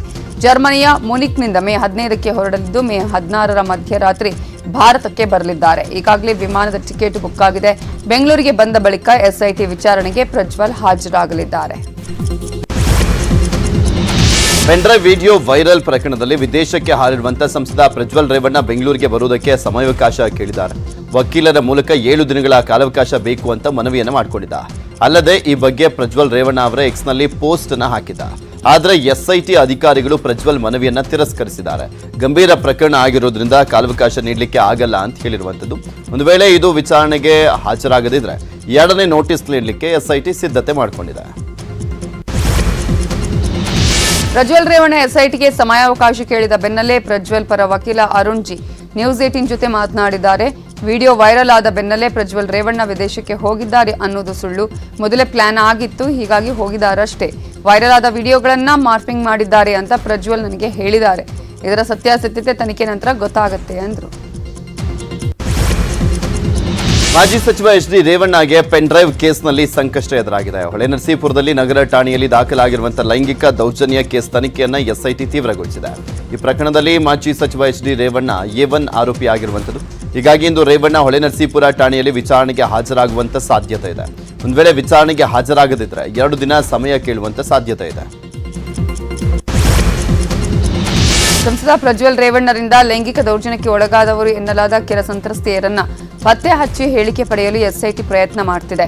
ಹಾಸನ ಜಿಲ್ಲೆಯಲ್ಲಿ ಬೀಡು ಬಿಟ್ಟಿರುವ ಎಸ್ಐಟಿ ಅಧಿಕಾರಿಗಳ ತಂಡವೊಂದು ಅಶ್ಲೀಲ ವಿಡಿಯೋಗಳನ್ನು ಆಧರಿಸಿ ಕೆಲವು ಸಂತ್ರಸ್ತೆಯರನ್ನ ಪತ್ತೆ ಹಚ್ಚಿದೆ. ಆದರೆ ಸ್ವಯಂ ಪ್ರೇರಿತವಾಗಿ ದೂರು ನೀಡುವುದಕ್ಕಾಗಲಿ ತಮ್ಮ ಮೇಲೆ ಲೈಂಗಿಕ ದೌರ್ಜನ್ಯ ನಡೆದಿರುವುದರ ಬಗ್ಗೆ ಹೇಳಿಕೆ ಕೊಡುವುದಕ್ಕೆ ಸಂತ್ರಸ್ತೆಯರು ನಿರಾಕರಿಸುತ್ತಿದ್ದಾರೆ. ಸಂಸದ ಪ್ರಜ್ವಲ್ ಪೆನ್ಡ್ರೈವ್ ಪ್ರಕರಣ ರಾಜ್ಯ ರಾಜಕೀಯದಲ್ಲಿ ದೊಡ್ಡ ಬಿರುಗಾಳಿಯನ್ನ ಎಬ್ಬಿಸಿದೆ. ವಿಡಿಯೋ ವೈರಲ್ ಪ್ರಕರಣ ಜೆಡಿಎಸ್ ಪಕ್ಷಕ್ಕೆ ದೊಡ್ಡ ಡ್ಯಾಮೇಜ್ ಮಾಡ್ತಾ ಇದೆ. ಹೀಗಾಗಿ ಎಚ್.ಡಿ. ದೇವೇಗೌಡರ ನಿವಾಸದಲ್ಲಿ ಕುಮಾರಸ್ವಾಮಿ, ರೇವಣ್ಣ, ಡಾಕ್ಟರ್ C.N. ಮಂಜುನಾಥ್ ಮಹತ್ವದ ಚರ್ಚೆಯನ್ನು ಮಾಡಿದರು. ಪಕ್ಷದ ಮೇಲೆ ಆಗುವಂಥ ಪರಿಣಾಮ, ಕುಟುಂಬದ ಮೇಲೆ ಆಗುವಂಥ ಪರಿಣಾಮ, ಮುಂದೆ ಇರುವಂಥ ಚುನಾವಣೆ ಮೇಲೆ ಆಗುವಂಥ ಪರಿಣಾಮ, ಹೀಗೆ ಹಲವು ಅಂಶಗಳ ಬಗ್ಗೆ ಚರ್ಚೆಯನ್ನು ಮಾಡಿದ್ದಾರೆ. ಪ್ರಜ್ವಲ್ ಪೆನ್ಡ್ರೈವ್ ಲೀಕ್ ಮಾಡಿದ್ಯಾರು ಅನ್ನೋದು ದೊಡ್ಡ ಚರ್ಚೆಯಾಗ್ತಿದೆ. ಈ ಬಗ್ಗೆ ಗರಂ ಆಗಿ ಮಾತಾಡಿದ ಕುಮಾರಸ್ವಾಮಿ, ನಿನ್ನೆ ಡ್ರೈವರ್ ವಿಡಿಯೋ ರಿಲೀಸ್ ಮಾಡಿದ ಅಲ್ವಾ, ಯಾರು ವಿಡಿಯೋ ಮಾಡಿದ್ರು, ಅವನ ಕೈಯಲ್ಲಿ ವಿಡಿಯೋ ಬಿಟ್ಟಿದ್ಯಾರು, ಈ ಚಿಲ್ಲರೆ ಅಣ್ಣ ತಮ್ಮ ಕುಮಾರಸ್ವಾಮಿನೇ ಬಿಟ್ಟಿರ್ಬೇಕು ಅಂತ ಹೇಳ್ತಿದ್ದಾರೆ. ಆದರೆ ಕಾರ್ತಿಕ್ ಈಗ ಎಲ್ಲಿದ್ದಾನೆ, ಆತನನ್ನ ವಿದೇಶಕ್ಕೆ ಕಳುಹಿಸಿದ್ಯಾರು, ನನ್ನನ್ನು ಕೆಣಕಿದ್ರೆ ಸುಮ್ಮನೆ ಬಿಡಲ್ಲ ಅಂತ ಪರೋಕ್ಷವಾಗಿ ಡಿಕೆ ಬ್ರದರ್ಸ್ ವಿರುದ್ಧ ಕಿಡಿಕಾರಿದ್ದಾರೆ. ಶ್ರೀ ಕುಮಾರಸ್ವಾಮಿ ಹಾಗೂ ಡಿಕೆ ಬ್ರದರ್ಸ್ ಮಧ್ಯೆ ಪೆನ್ಡ್ರೈವ್ ಫೈಟ್ ಜೋರಾಗ್ತಾ ಇದೆ. ಚಿಲ್ಲರೆ ಅಣ್ತಮ್ಮ ಎಂದಿದ್ದಂತಹ ಕುಮಾರಸ್ವಾಮಿ ವಿರುದ್ಧ ಸಂಸದ ಡಿಕೆ ಸುರೇಶ್ ಕೆರಳಿ ಕೆಂಡವಾಗಿದ್ದಾರೆ. ರಾಜ್ಯವೇ ತಗ್ಗಿಸುವಂತಹ ಚಿಲ್ಲರೆ ಹಾಗೂ 420 ಕೆಲಸ ಮಾಡಿದ್ದು ನಿಮ್ಮ ಮಗ. ತಾಕತ್ತಿದ್ರೆ ಹೆಣ್ಣು ಮಕ್ಕಳಿಗೆ ಗೌರವ ಕೊಡುವಂಥದ್ದನ್ನ ಕಲೀರಿ. ನಮ್ಮ ಬಗ್ಗೆ ಮಾತನಾಡದಿದ್ರೆ ನಿಮಗೆ ಊಟ ಸೇರಲ್ಲ ಅನ್ನೋದು ಗೊತ್ತಿದೆ ಅಂತ ಕುಮಾರಸ್ವಾಮಿ ವಿರುದ್ಧ ಡಿಕೆ ಸುರೇಶ್ ಎಕ್ಸ್ನಲ್ಲಿ ಪೋಸ್ಟ್ ಹಾಕಿದ್ದಾರೆ. ರಾಜಕೀಯಕ್ಕೆ ಸಂಬಂಧಪಟ್ಟಂತಹ ಸುದ್ದಿಯನ್ನ ನೋಡ್ತಾ ಹೋಗೋಣ.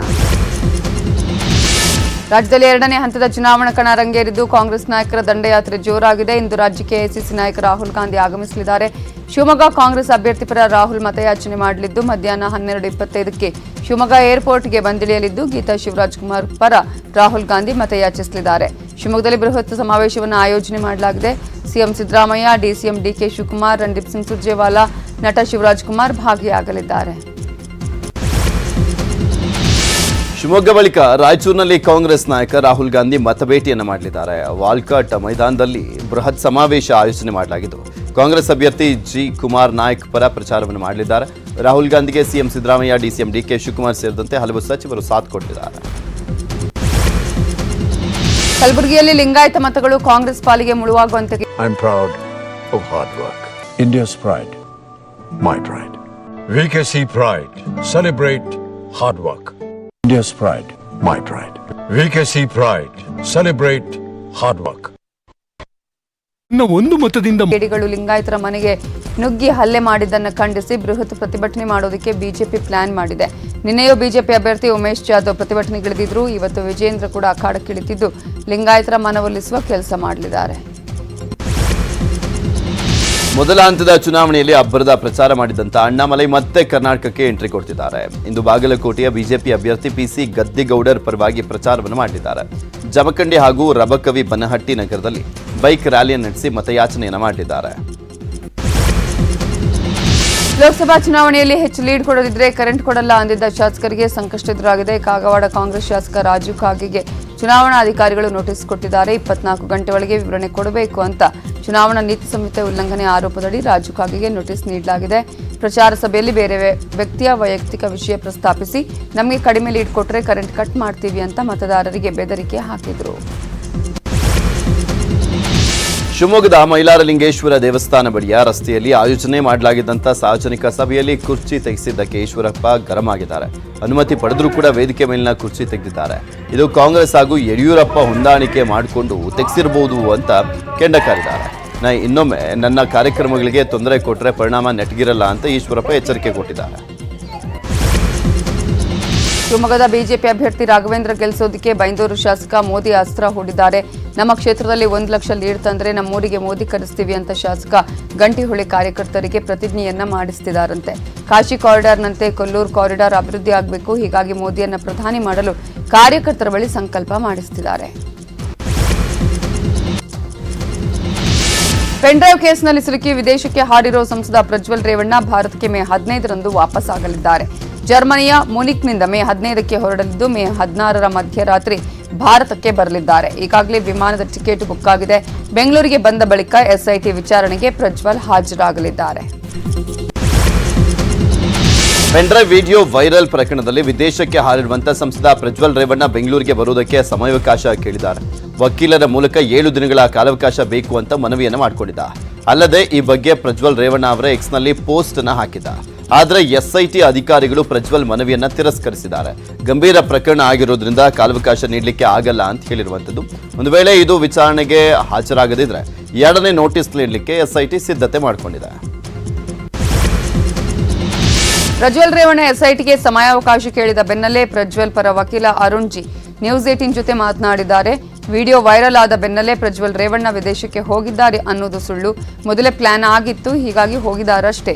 ವೈರಲ್ ಆದ ವಿಡಿಯೋಗಳನ್ನ ಮಾರ್ಪಿಂಗ್ ಮಾಡಿದ್ದಾರೆ ಅಂತ ಪ್ರಜ್ವಲ್ ನನಗೆ ಹೇಳಿದ್ದಾರೆ. ಇದರ ಸತ್ಯಾಸತ್ಯತೆ ತನಿಖೆ ನಂತರ ಗೊತ್ತಾಗುತ್ತೆ ಅಂದ್ರು. ಮಾಜಿ ಸಚಿವ ಎಚ್ ಡಿ ರೇವಣ್ಣಗೆ ಪೆನ್ ಡ್ರೈವ್ ಕೇಸ್ನಲ್ಲಿ ಸಂಕಷ್ಟ ಎದುರಾಗಿದೆ. ಹೊಳೆನರಸೀಪುರದಲ್ಲಿ ನಗರ ಠಾಣೆಯಲ್ಲಿ ದಾಖಲಾಗಿರುವಂತಹ ಲೈಂಗಿಕ ದೌರ್ಜನ್ಯ ಕೇಸ್ ತನಿಖೆಯನ್ನ ಎಸ್ಐಟಿ ತೀವ್ರಗೊಳಿಸಿದೆ. ಈ ಪ್ರಕರಣದಲ್ಲಿ ಮಾಜಿ ಸಚಿವ ಎಚ್ ಡಿ ರೇವಣ್ಣ A1 ಆರೋಪಿ ಆಗಿರುವಂಥದ್ದು. ಹೀಗಾಗಿ ಇಂದು ರೇವಣ್ಣ ಹೊಳೆನರಸೀಪುರ ಠಾಣೆಯಲ್ಲಿ ವಿಚಾರಣೆಗೆ ಹಾಜರಾಗುವಂತ ಸಾಧ್ಯತೆ ಇದೆ. ಒಂದು ವೇಳೆ ವಿಚಾರಣೆಗೆ ಹಾಜರಾಗದಿದ್ರೆ 2 ದಿನ ಸಮಯ ಕೇಳುವಂತ ಸಾಧ್ಯತೆ ಇದೆ.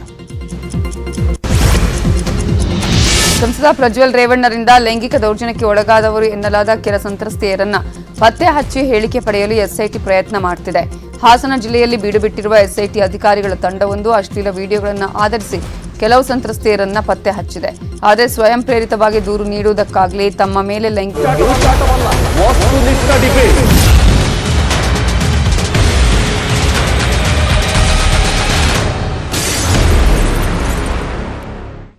ಬೇಗಂದ್ರ ಮತ್ತೊಮ್ಮೆ ಸ್ವಾಗತ. ನಾವು ಚರ್ಚೆಯನ್ನು ಮುಂದುವರಿಸೋಣ. ಯಾವ ಸ್ವರೂಪದಲ್ಲಿ ಈಗಾಗಲೇ ಈ ಒಂದು ಪ್ರಜ್ವಲ್ ರೇವಣ್ಣ ಪ್ರಕರಣ ಎಲ್ಲಿಂದ ಎಲ್ಲಿಗೆ ತಲುಪ್ತಾ ಇದೆ ಅನ್ನೋದು, ಹಾಗೆಯೇ ರೇವಣ್ಣ ಅವ್ರಿಗೆ ಈ ಪ್ರಕರಣದಲ್ಲಿ ಬೇಲ್ ಸಿಗುತ್ತಾ, ನ್ಯಾಯಾಲಯದಿಂದ ಅವರಿಗೆ ಪರಿಹಾರ ಸಿಗುತ್ತಾ ಅನ್ನುವಂಥ ಒಂದು ಪ್ರಶ್ನೆ ಕೂಡ ಇದ್ದೇ ಇದೆ. ಅದರ ಬಗ್ಗೆ ಒಂದು ಸಣ್ಣ ವರದಿಯನ್ನು ನಿಮಗೆ ತೋರಿಸ್ತೀನಿ.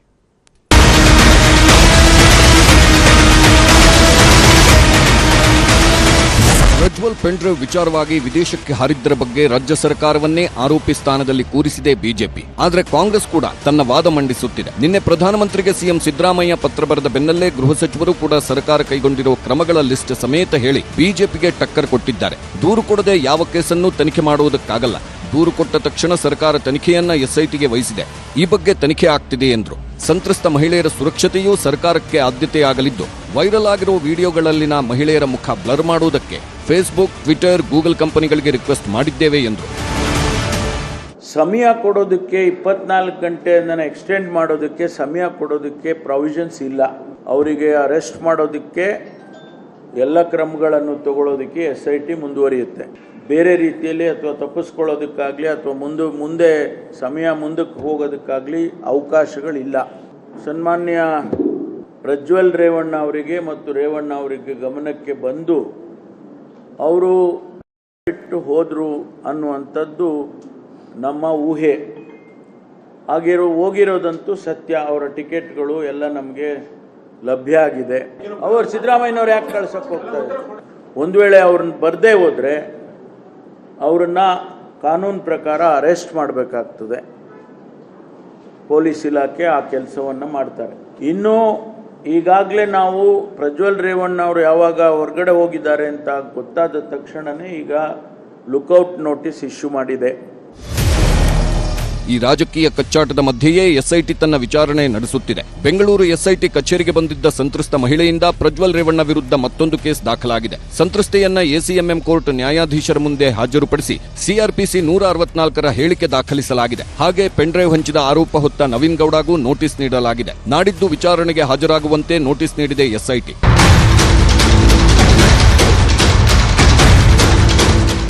ಎಲ್ಲ ಬೆಳವಣಿಗೆಗಳ ಮಧ್ಯೆಯೇ ನಿರೀಕ್ಷಣಾ ಜಾಮೀನು ಕೋರಿ ಎಚ್ಡಿ ರೇವಣ್ಣ ಅರ್ಜಿ ಹಾಕೊಂಡಿದ್ದಾರೆ. ಬೆಂಗಳೂರಿನ ಸೆಷನ್ಸ್ ಕೋರ್ಟ್ಗೆ ವಕೀಲರ ಮೂಲಕ ಅರ್ಜಿ ಹಾಕೊಂಡಿದ್ದಾರೆ. ಆದರೆ ಪ್ರಜ್ವಲ್ ರೇವಣ್ಣ ಮಾತ್ರ ವಿದೇಶದಲ್ಲೇ ರೌಂಡ್ಸ್ ಆಗ್ತಿದ್ದಾರೆ. ಜರ್ಮನಿಯ ಫ್ರಾಂಕ್ಫರ್ಟ್ನಿಂದ ದುಬೈಗೆ ಪ್ರಜ್ವಲ್ ಶಿಫ್ಟ್ ಆಗಿದ್ದಾರೆ. ಮೇ 16ರಂದು ಪ್ರಜ್ವಲ್ ರೇವಣ್ಣ ಬೆಂಗಳೂರಿಗೆ ಬರೋ ಸಾಧ್ಯತೆಗಳಿವೆ. ಮೇ 16ರಂದೇ ವಿಚಾರಣೆಗೆ ಹಾಜರಾಗ್ತಾರಾ ಪ್ರಜ್ವಲ್ ಅನ್ನೋದೇ ಸಸ್ಪೆನ್ಸ್. Bureau report, news 18. ಇಲ್ಲಿ ಯಾವ ಸ್ವರೂಪದಲ್ಲಿ ಪ್ರಜ್ವಲ್ ರೇವಣ್ಣ ಅವರ ವಿರುದ್ಧ ಕ್ರಮ ಆಗಬೇಕಾಗತ್ತೆ ಅನ್ನುವಂಥದ್ದು ಕೂಡ ಪ್ರಶ್ನೆ ಇರುವಂಥದ್ದು. ಶಿವಶಂಕರ್ ಅವರು ನೀವು ಹೇಳಿದ್ರಿ ಆವಾಗಲೇ ಯಾವ ಸ್ವರೂಪದಲ್ಲಿ ಇಲ್ಲಿ ಈ ಪ್ರಕರಣವನ್ನು ನೋಡಬೇಕಾಗತ್ತೆ ಅಂತೇಳಿ. ಆದರೆ ಇವತ್ತು ಆರೋಪಿ ಸ್ಥಾನದಲ್ಲಿರುವಂಥವರು ಒಬ್ಬ ಸಂಸದ ಮತ್ತು ಈ ಆರೋಪ ಬಂದ ನಂತರ ಅವರು ಇದ್ದಕ್ಕಿದ್ದಂತೆಯೇ ದೇಶ ಬಿಟ್ಟು ಹೋಗಿರುವಂಥದ್ದು ಕೂಡ ಇರುವಂಥದ್ದು. ಹಿಂಗಿರುವಾಗ ಆರೋಪಿ ಸ್ಥಾನದಲ್ಲಿ ಇರುವ ಸಂಸದರಿದ್ದಾರೆ ಅನ್ನುವಂಥ ಕಾರಣಕ್ಕಾಗಿ ಅವರನ್ನ ಸುಮ್ಮನೆ ನೋಡೋದಕ್ಕಾಗತ್ತಾ, ಅಥವಾ ಅವ್ರಿಗಾಗಿ ಸ್ಪೆಷಲ್ ಆದಂತಹ ಒಂದು ಕಾನೂನು ಏನಾದರೂ ಇದೆಯಾ? ಅವ್ರ ಮೇಲೂ ಕೂಡ ಅಷ್ಟೇ ಸೀರಿಯಸ್ ಆದಂತ ಇನ್ವೆಸ್ಟಿಗೇಷನ್ ನಡೀಬೇಕಂತ ಅವಶ್ಯಕತೆ ಇಲ್ವಾ ಇಲ್ಲಿ ಅಂತ? ಖಂಡಿತ ಇದೆ ಹರಿಪ್ರಸಾದ್. ಒಂದಿದೆ, ಇವರಿಗೆ ಈ ಮೆಂಬರ್ಸ್ಗೆ ರೆಡ್ ಪಾಸ್ಪೋರ್ಟ್ ಅಂತ ಕೊಡ್ತಾರೆ. ಅಂದ್ರೆ ಈ ಡಿಪ್ಲೊಮ್ಯಾಟಿಕ್ ಒಂದು, ಅವರು ವಿತೌಟ್ ವೀಸಾ, ಅಂದ್ರೆ ಇವಾಗ ಅವರು ಜರ್ಮನಿಗೆ ಹೋಗ್ಬೇಕಂದ್ರೆ ವೀಸಾ ಹೋಗಬಹುದು. ಆದರೆ ಇಲ್ಲಿ ಈ ಸ್ಟೇಟ್ ಗವರ್ನಮೆಂಟ್, ಕಾಂಗ್ರೆಸ್ ಗವರ್ನಮೆಂಟ್ ಅನ್ನ ಅವ್ರನ್ನ ಸುಮ್ಮನೆ ಬಿಡಕ್ ಆಗಲ್ಲ ನಾವು. ಯಾಕೆ ಅಂತಂದ್ರೆ ಇವರು SIT ಮಾಡಿದ್ರು, ಕರೆಕ್ಟ್ ಅಲ್ವಾ? 8ನೇ ತಾರೀಕು. ಈಗ SIT ಮಾಡೋಕ್ ಮುಂಚೆ ಅಂದ್ರೆ ಈ ತರದ್ ಒಂದು ಕೇಸ್ ಇದೆ ಅಂತ ಗೊತ್ತಾಯ್ತು, ಇನ್ವೆಸ್ಟಿಗೇಷನ್ ಮಾಡಬೇಕಾಗಿದೆ. ಹಿಂಗಿರುವಾಗ ಒಬ್ಬ ಆರೋಪಿ ಮೇಲೆ ನಿಗಾ ಇಡಬೇಕು ತಾನೆ ಇವ್ರು ಇಂಟೆಲಿಜೆನ್ಸ್ ಇರುತ್ತೆ, ಮತ್ತೊಂದಿರುತ್ತೆ. ಅವ್ರನ್ನ ಈಗ ಈ ತರದ್ದು ನಾವು ಒಂದು SIT ಹಾಕ್ತಿವಿ ಅನ್ನುವಾಗ ಇವ್ರು ಹೊರಗಡೆ ಹೋಗ್ಬಿಡ್ತಾರೆ ಅನ್ನುವಂತ ಒಂದು ಇಂಕ್ಲಿಂಗ್ ಇವ್ರಿಗೆ ಬರ್ಬೇಕಾಗಿತ್ತು. ವ್ಯವಸ್ಥೆ ಏನ್ ಮಾಡ್ತಾ ಇದೆ ಹಾಗಾದ್ರೆ?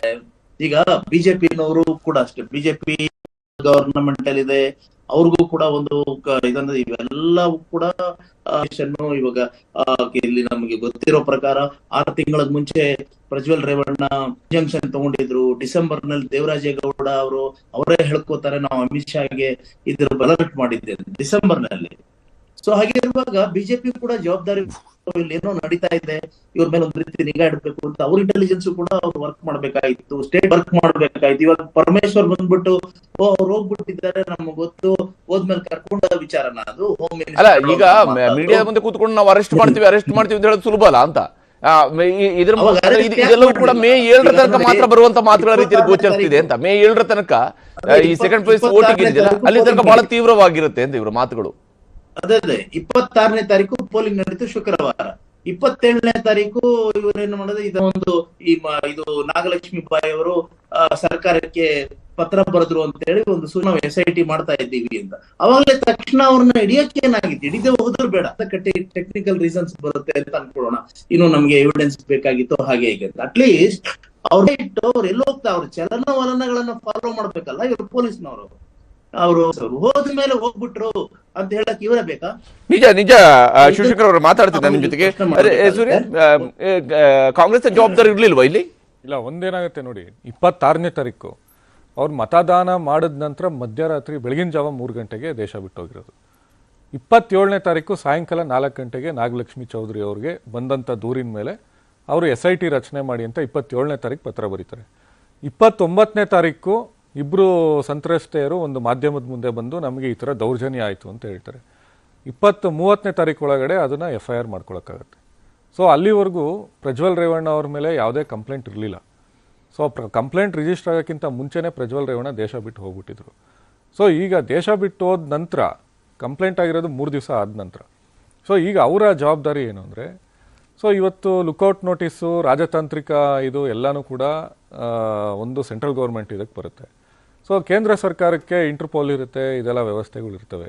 ಸಹಕಾರ ಕೊಡಲಿ. BJP ವಕ್ತಾರರು ಹೇಳ್ತಾ ಇದ್ದಾರೆ, ಅವ್ರನ್ನ ತಗೊಂಬಂದು ಗಲಿಗಾಕಿ ಅಯೋಗ್ಯ ಇದ್ದಾರೆ, ಏನು ಬೇಕಾದರೂ ಮಾಡಿ ಅಂತ BJP ವಕ್ತಾರರು ಹೇಳ್ತಾ ಇದ್ದಾರೆ. ಸಹಕಾರ ಕೊಡಲಿ, ಇದ್ರಲ್ಲಿ ರಾಜಕೀಯ ಯಾಕೆ, ಹೆಸರೆರ್ಚಾಟ ಯಾಕೆ?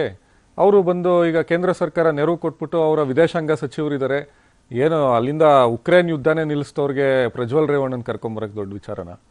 ರಷ್ಯಾ ಉಕ್ರೇನ್ ಯುದ್ಧ ನಿಲ್ಲಿಸ್ತೀವಿ, ಇನ್ನೊಂದು ಇಸ್ರೇಲ್ ಯುದ್ಧ ನಿಲ್ಲಿಸ್ತೀವಿ ಅಂತ ಹೇಳ್ಬಿಟ್ಟು ಅಡ್ವರ್ಟೈಸ್ಮೆಂಟ್ಗಳು ಕೊಟ್ಕೊಂತಾರಲ್ಲ, ಪ್ರಜ್ವಲ್ ರೇವಣ್ಣ ಅವ್ರು ಕರ್ಕೊಂಬರಕ್ಕಾಗಲ್ವಾ ವಿದೇಶಾಂಗ? ಓಕೆ, ಚಂದ್ರಶೇಖರ್, ಯಾವ ಕಾರಣಕ್ಕೆ ಈಗ ಇಲ್ಲಿ ಎರಡು ಪ್ರಶ್ನೆಗಳು ಬರ್ತವೆ. ಒಂದು, ಅವರಿಗೆ ಹೋಗಿರುವಂಥದ್ದು ಅವ್ರನ್ನ ಕರ್ಕೊಂಡು ಬರಬೇಕು, ಈ ವಿಚಾರದ ಒಂದು ಭಾಗ. ಪ್ರಜ್ವಲ್ ರೇವಣ್ಣ ಅವ್ರನ್ನ ಯಾವ ಸ್ವರೂಪದಲ್ಲಿ ಯಾವ ಭಾಗ ಕರೆಸ್ಕೊಳ್ಳೋದು ಅದು ಒಂದು ಭಾಗ. ಎರಡನೇದು ಪ್ರಶ್ನೆ, ಈ ಪ್ರಜ್ವಲ್ ರೇವಣ್ಣ ವಿರುದ್ಧ ಇಂಥ ಆರೋಪಗಳು ಇರುವಂಥದ್ದು ನಿಮ್ಮ ಅಲಯನ್ಸ್ ಪಾರ್ಟ್ನರ್ ಪಕ್ಷದಲ್ಲಿ ಇರುವಂಥ ನಿಮ್ಮ ಮೈತ್ರಿ ಪಕ್ಷದಲ್ಲಿ ಇಂಥದ್ದೊಂದು ಆರೋಪ ಇದ್ದಾಗಲೂ ಕೂಡ, ಮತ್ತು ಅದರ ಬಗ್ಗೆ ಸ್ಥಳೀಯ ನಾಯಕರುಗಳಿಗೆ, ಆ ಸ್ಥಳೀಯ ನಾಯಕರು ಪ್ರಮುಖ ನಾಯಕರು ರಾಜ್ಯ ಬಿಜೆಪಿಯಲ್ಲಿ, ಅಂಥವ್ರಿಗೆ ಗೊತ್ತಿದ್ದವ್ರಿಗೂ ಕೂಡ ಯಾಕೆ ಹಂಗಾದ್ರೆ ಇಂಥವ್ರಿಗೆ ಟಿಕೆಟ್ ಹಂಚಿಕೆ ಆಯಿತು ಅಂತ? ಇವತ್ತು ಗೃಹ ಸಚಿವರು ಮಾತಾಡಿದ್ರು, ನಮ್ಗದು ಗೊತ್ತಾಗಲಿಲ್ಲ ಹೋಗಿದ್ದು ಹಂಗೆ ಅಂಥೇಳಿ. ಇದೇ ವಾಯ್ಸಲ್ಲಿ ಚೀಫ್ ಮಿನಿಸ್ಟರ್ ಮಾತಾಡ್ತಾಯಿದ್ರು, DCM ಮಾತಾಡ್ತಾಯಿದ್ರು.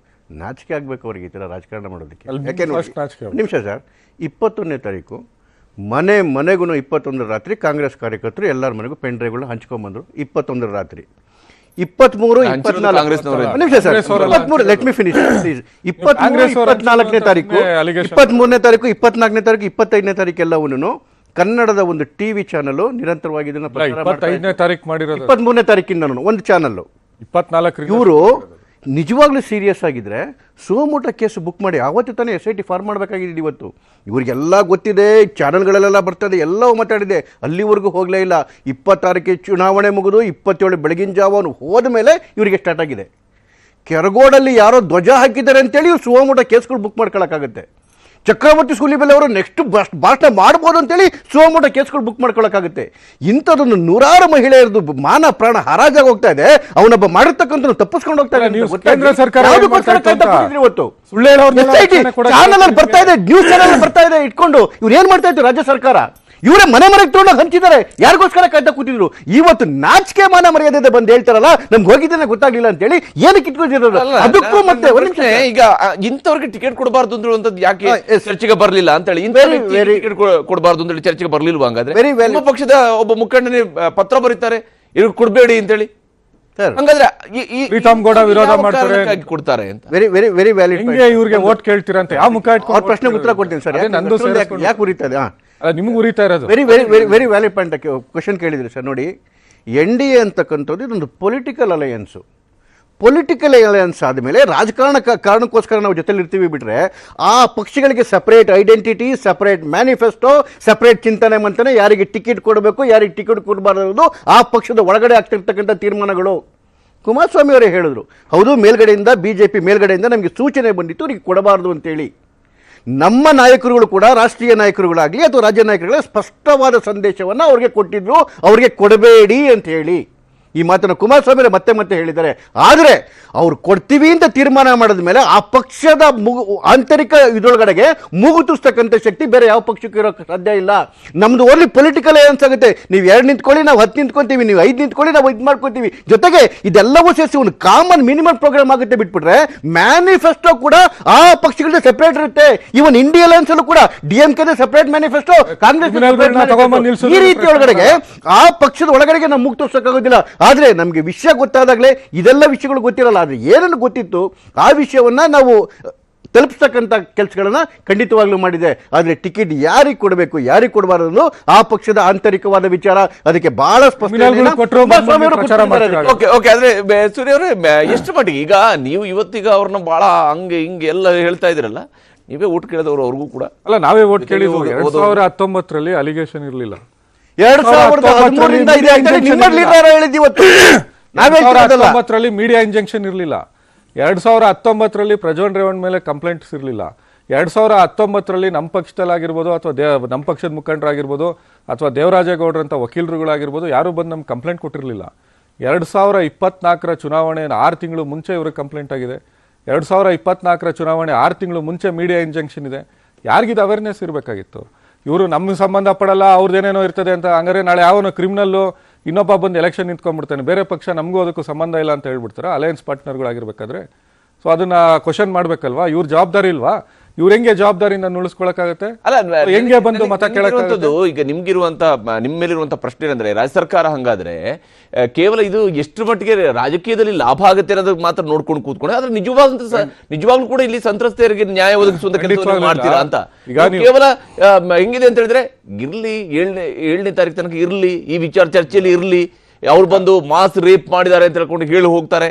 ಈಗ ಅದು ವಿಚಾರ ಚರ್ಚೆಯಲ್ಲಿ ಇರುವಂಥದ್ದಲ್ಲ. ಪ್ರಜ್ವಲ್ ರೇವಣ್ಣ ಟ್ವೀಟ್ ಮಾಡಿದ್ದಾರೆ. ಏನಂತ ಟ್ವೀಟ್ ಮಾಡಿದ್ದಾರೆ? ನನಗೆ 7 ದಿವಸಗಳ ಕಾಲಾವಕಾಶ ಬೇಕು ಅಂತ. ನಾವು ಟ್ವೀಟ್ ಮಾಡಿರೋಂಥದ್ದಲ್ಲ, ಇವರ ಅಕ್ಯೂಸ್ಡ್ ಯಾರಿದ್ದಾರೆ ಅವರೇ ಟ್ವೀಟ್ ಮಾಡಿರುವಂಥದ್ದು. ಈಗ ಪ್ರಜ್ವಲ್ ರೇವಣ್ಣ ಅವ್ರ ತಂದೆ ಅಂತದೆಲ್ಲ ಡೇಟ್ ಸಮಯಾವಕಾಶ ಕೊಡಕ್ಕಾಗಲ್ಲ ಅಂತ ಹೇಳಿ ಬಹಳ ತೀವ್ರಗತಿಯಲ್ಲಿ 24 ಗಂಟೆ ತೀವ್ರಗತಿ ಅಲ್ಲಿ ಕಾಣ್ತಾ ಇಲ್ಲ ಅಂತ 24 ಗಂಟೆ ಒಳಗಡೆ ಬಂದು ಹಾಜರಾಗಬೇಕು ಅಂತ ಹೇಳ್ಬಿಟ್ಟು ಕೊಟ್ಟಿರುವಂತ ನೋಟಿಸ್. ಇವ್ರು 7 ದಿವಸ ಸಮಯಾವಕಾಶ ಕೇಳೋದಕ್ಕೆ ಸಾಧ್ಯ ಇಲ್ಲ. ಸೊ ಇದ್ರಲ್ಲಿ ಏನಾಗುತ್ತೆ, ಒಂದು ಕ್ರಿಮಿನಲ್ ಯಾವಾಗ ಸೆಟ್ ಇನ್ ಟು ಮೋಷನ್ ಅಂತ ಹೇಳ್ತಾರೆ, ಅವ್ರಿಗೆ ಅಕ್ಯೂಸ್ಡ್ಗಳ ರೈಟ್ಸ್ ಅವರು ಎಕ್ಸಸೈಸ್ ಮಾಡ್ತಾ ಇರ್ತಾರೆ. ಈಗ ಇವರು ಶಿವಶಂಕರ್ ಅವ್ರು ಹೇಳಿದ್ರಲ್ಲ ಮೀಡಿಯಾ ಟ್ರಯಲ್ ಆಗಬಾರ್ದು ಅಂತ, ಆಗಲಿ. ಬಟ್ ವಿಚಾರ ಏನು ಅಂದರೆ, ಸೊ ಇವರ ಪ್ರಕರಣದಲ್ಲಿ ಯಾವುದೇ ಕಾರಣಕ್ಕೂ ಇವಾಗ ಇವ್ರು ಹೇಳಿದ್ರಲ್ಲ ನವೀನ್ ಗೌಡ, ನೀವು ಮಾತಾಡ್ತಾ ಇದ್ರಲ್ಲ, ನವೀನ್ ಗೌಡನ ಮೇಲೆ ಯಾವತ್ತು FIR ಆಗುತ್ತೆ? ಇವರ ಪೂರ್ಣಚಂದ್ರ ತೇಜಸ್ವಿ ಅಂತ ಹೇಳ್ಬಿಟ್ಟು ಪ್ರಜ್ವಲ್ ರೇವಣ್ಣ ಅವರ ಆಪ್ತರು ಈ ಥರ ಪೆನ್ ಡ್ರೈವ್ ಅನ್ನ ಹಂಚ್ತಾ ಇದ್ದಾರೆ ಅಂತ ಹೇಳ್ಬಿಟ್ಟು FIR ಮಾಡೋಕ್ಕಾಗತ್ತೆ. ಅವಾಗ ಅವ್ರಿಗೆ ಮಾಹಿತಿ ಇತ್ತಲ್ವಾ? ಸೊ ಯಾಕೆ ಪ್ರಜ್ವಲ್ ರೇವಣ್ಣ ಅದನ್ನ ಇದು ಮಾಡಲಿಲ್ಲ? ಸೊ ಇದನ್ನ ಪೆನ್ ಡ್ರೈವ್ ಪೊಲಿಟಿಕಲ್ ಆಗಿ ಯೂಸ್ ಮಾಡ್ಕೊಳ್ತಾ ಇರೋದು ಹಾಸನ ಜಿಲ್ಲೆನಲ್ಲಿರುವಂತ ಬಿಜೆಪಿ ಮುಖಂಡರುಗಳೇ ಹೊರತು ಅದನ್ನ ಈ ವಿಚಾರದಲ್ಲಿ ಕಾನೂನಾತ್ಮಕವಾಗಿ ಯಾವುದೇ ರೀತಿಯಾದಂತ ನೆರವನ್ನ ಕೊಡಕ್ ಸಾಧ್ಯ ಇಲ್ಲ. Okay Chandrashekar, last point. ಖಂಡಿತವಾಗ್ಲೂ ನೋಡಿ, 21ನೇ ತಾರೀಕು ಮನೆಗೆ ಹಂಚ್ಬೇಕಾದ್ರೆ ಅಟ್ಲೀಸ್ಟ್ ನಾನು ಅದನ್ನೇ ಬಿಟ್ಬಿಟ್ಟಿದ್ದಾರೆ. ಈ ಹೊಲ್ಸ್ ವಿಚಾರ ಮಾತಾಡೋದೇ ಬೇಡ, ರಾಜಕಾರಣ ಬಿಟ್ಬಿಟ್ಟು ಅಟ್ಲೀಸ್ಟ್ 100 ಜನ ಹೆಣ್ಮಕ್ಳ ಗೌರವ, ಮಾನ, ಮರ್ಯಾದೆ, ಆ ಮಕ್ಕಳುಗಳ ಜೀವನ ಇವನ್ನಾದ್ರೂ ಯೋಚನೆ ಮಾಡ್ಬೇಕಾಗಿತ್ತು ತಾನೆ. ಈ ಮಟ್ಟಕ್ಕೆ ಇಳಿಬೇಕಾ ಕಾಂಗ್ರೆಸ್? ಈ ಮಟ್ಟಕ್ಕೆ ಇಳಿಬೇಕಾ DK ಶಿವಕುಮಾರ್? ಇವ್ರಿಗೆ ಶಿವಶಂಕರ್ ಅವರೇ, ಈಗ ಇಲ್ಲಿ ಪೆನ್ ಡ್ರೈವ್ ಹಂಚಿರುವಂಥದ್ದು ಒಂದು ಕಡೆಯಲ್ಲಿ, ಮತ್ತೊಂದು ಕಡೆಯಲ್ಲಿ ವಿಡಿಯೋ ಈಗಾಗಲೇ ಸೋಷಿಯಲ್ ಮೀಡಿಯಾದಲ್ಲಿ ಹರಿದಾಡ್ತಾ ಇರುವಂತಹ ಸೋಷಿಯಲ್ ಮೀಡಿಯಾ, ಮುಖ ಬ್ಲರ್ ಆಗದೆ ಇರುವಂತಹ ವಿಡಿಯೋಗಳ ಹರಿದಾಟ, ಇಲ್ಲಿ ಎಲ್ಲಿಂದ ಶುರು ಆಗಬೇಕು ಅಂತೇಳಿ ಇಲ್ಲಿ ನೋಡಿ ಹರಿಪ್ರಸಾದ್, ಅನ್ಫಾರ್ಚುನೇಟ್ಲಿ ಇದು ಲಾ ಇದೆ, ಜಸ್ಟಿಸ್ ಇದೆಯಲ್ಲ, ಇದು ತುಂಬಾ ಫೇರ್ ಆಗಿದೆ ಅಂತ ನಾವು ಹೇಳಕ್ ಬರೋದು. ಅದರಲ್ಲೂ ವಲ್ನರಬಲ್ಗೆ ಮಹಿಳೆಯರಿಗಂತೂ ಇದು ನ್ಯಾಯಯುತವಾಗಿದೆ ಅಂತ ನಾವು ಖಂಡಿತ ಹೇಳುವಂತ ಒಂದು ಯಾವ ಪ್ರಕರಣ ನಮ್ಮ ಕಣ್ಮುಂದೆ ಇಲ್ಲ. Unfortunately burden of proof lies ಅನ್ನೋದು ವಿಕ್ಟಿಮ್. ಈಗ ನೋಡಿ, ಒಂದು ರಮೇಶ್ ಜಾರಕಿಹೊಳಿ ಅವರ ಒಂದು ಪ್ರಕರಣ ನಾವು ನೋಡಿದ್ವಿ. ಇವಾಗ ಏನಾಗಿದೆ ಅಂದ್ರೆ ಅವ್ರ ಕ್ಲೀನ್ ಚಿಟ್ ಸಿಕ್ಕಿದೆ. ಈಗ ನಾವು ಹಂಗಂತ ಅವ್ರು ಅಪರಾಧ ಮಾಡಿದ್ದಾರೆ ಅಂತ ಹೇಳಕ್ಕೆ ನನಗೆ ಯಾವ ಆಧಾರನೂ ಇಲ್ಲ.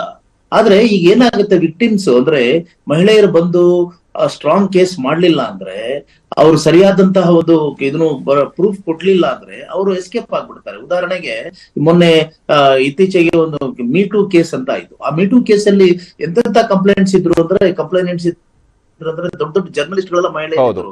ಇವತ್ತು ಫೈನಲ್ ಏನಾಗೋಯ್ತು ಅಂದ್ರೆ, ಒಬ್ಬ ಜರ್ನಲಿಸ್ಟ್ ಅಂದ್ರೆ ಮಹಿಳೆ ಅವ್ರ ಇವನ್ ಕೋರ್ಟ್ ಅಲ್ಲಿ ಹೋಗಿ ಅಪಾಲಜೈಸ್ ಮಾಡೋ ಒಂದು ಪರಿಸ್ಥಿತಿ ಬಂದ್ಬಿಡ್ತು. ಇದು ವಿಪರ್ಯಾಸ. ಆಮೇಲೆ ಇನ್ನೊಬ್ರು ನಟಿ, ಅವರು ಕೂಡ ಅವ್ರ ಮೇಲೆ ಅವ್ರ ಮೇಲೆನೆ ಉಲ್ಟಾ ಡಿಫಾಮೇಶನ್ ಕೇಸ್ ಹಾಕ್ಬಿಟ್ಟು ಅವರು ಅಪಾಲಜೈಸ್ ಮಾಡೋ ಪರಿಸ್ಥಿತಿ ಬಂತು. ಈ ತರದ ಒಂದು ಸಿನಿಕ್ಕಾದಂತಹ ಒಂದು ಜನ ಇದ್ರ ಬಗ್ಗೆ ಒಂದು ಚೂರು ನಂಬಿಕೆ ಇಟ್ಕೊಳ್ಬಾರ್ದಂತ ಒಂದು ಪರಿಸ್ಥಿತಿ ಬಂದ್ಬಿಟ್ಟಿದೆ. ಸೊ ಹೀಗಾಗಿ ಇಲ್ಲದಾಗೆ ರಾಜಕಾರಣಿಗಳಿದಾರಲ್ಲ, ಇಂಥದನ್ನು ಕೂಡ ರಾಜಕೀಯಕ್ಕೆ ಉಪಯೋಗಿಸೋದು ಅಂತ ಬಂದಾಗ ಅದಕ್ಕಿಂತ ಹೀನವಾದಂತ ಪರಿಸ್ಥಿತಿ ಇಲ್ಲ. ಆದ್ರೆ ಜನ, ನಾನು ಹೇಳ್ಬೋದು ನೋಡಿ, ಎಚ್ಚೆತ್ಕೊಂಡು ಇವರಿಗೆ ಸರಿಯಾದ ಶಿಕ್ಷೆ ಕೊಡ್ಬೇಕು ಅಂತ. ಪಾಪ ಅವ್ರ ಕೈನಲ್ಲಿ ಏನಿದೆ, ಈಗ 2 ತಿಂಗಳಿದೆ ಇಲ್ಲಿ ಬಿಜೆಪಿ ಇದ್ರೆ, ಅದು ಇದು ಒಂದು ಡೆವಿಲ್, ಇನ್ನೊಂದು ಡಿಪ್ಸಿ. ಯಾವ್ದನ್ನ ಬಳಸಬೇಕು, ಯಾವ್ದನ್ನ ಬಿಡಬಾರ್ದು ಅನ್ನುವಂತ ಒಂದು ವಲ್ನರಬಲ್ ಪರಿಸ್ಥಿತಿ ಜನಗಳಿಗೂ ಇದೆ. ಸಮಯದ ಅಭಾವ ಇದೆ. ಧನ್ಯವಾದ ಕಾರ್ಯಕ್ರಮದಲ್ಲಿ ಜಾಯ್ನ್ ಆಗಿ ತಮ್ಮ ಅಭಿಪ್ರಾಯವನ್ನು ಶೇರ್ ಮಾಡ್ಕೊಳ್ಳೋದಕ್ಕಾಗಿ. ಚಂದ್ರಶೇಖರ್ ಅವರೇ, ಸೂರ್ಯ ಅವರೇ, ತಮಗೂ ಕೂಡ ಧನ್ಯವಾದ ಕಾರ್ಯಕ್ರಮದಲ್ಲಿ ಜಾಯ್ನ್ ಆಗಿದ್ದಕ್ಕಾಗಿ. ಇದು ಇವತ್ತಿನ ಅಖಾಡ. ನಾಳೆ ಇನ್ನೊಂದು ಸಬ್ಜೆಕ್ಟ್ ಮೂಲಕ ಹಾಜರಾಗ್ತೀನಿ. ನಮಸ್ಕಾರ.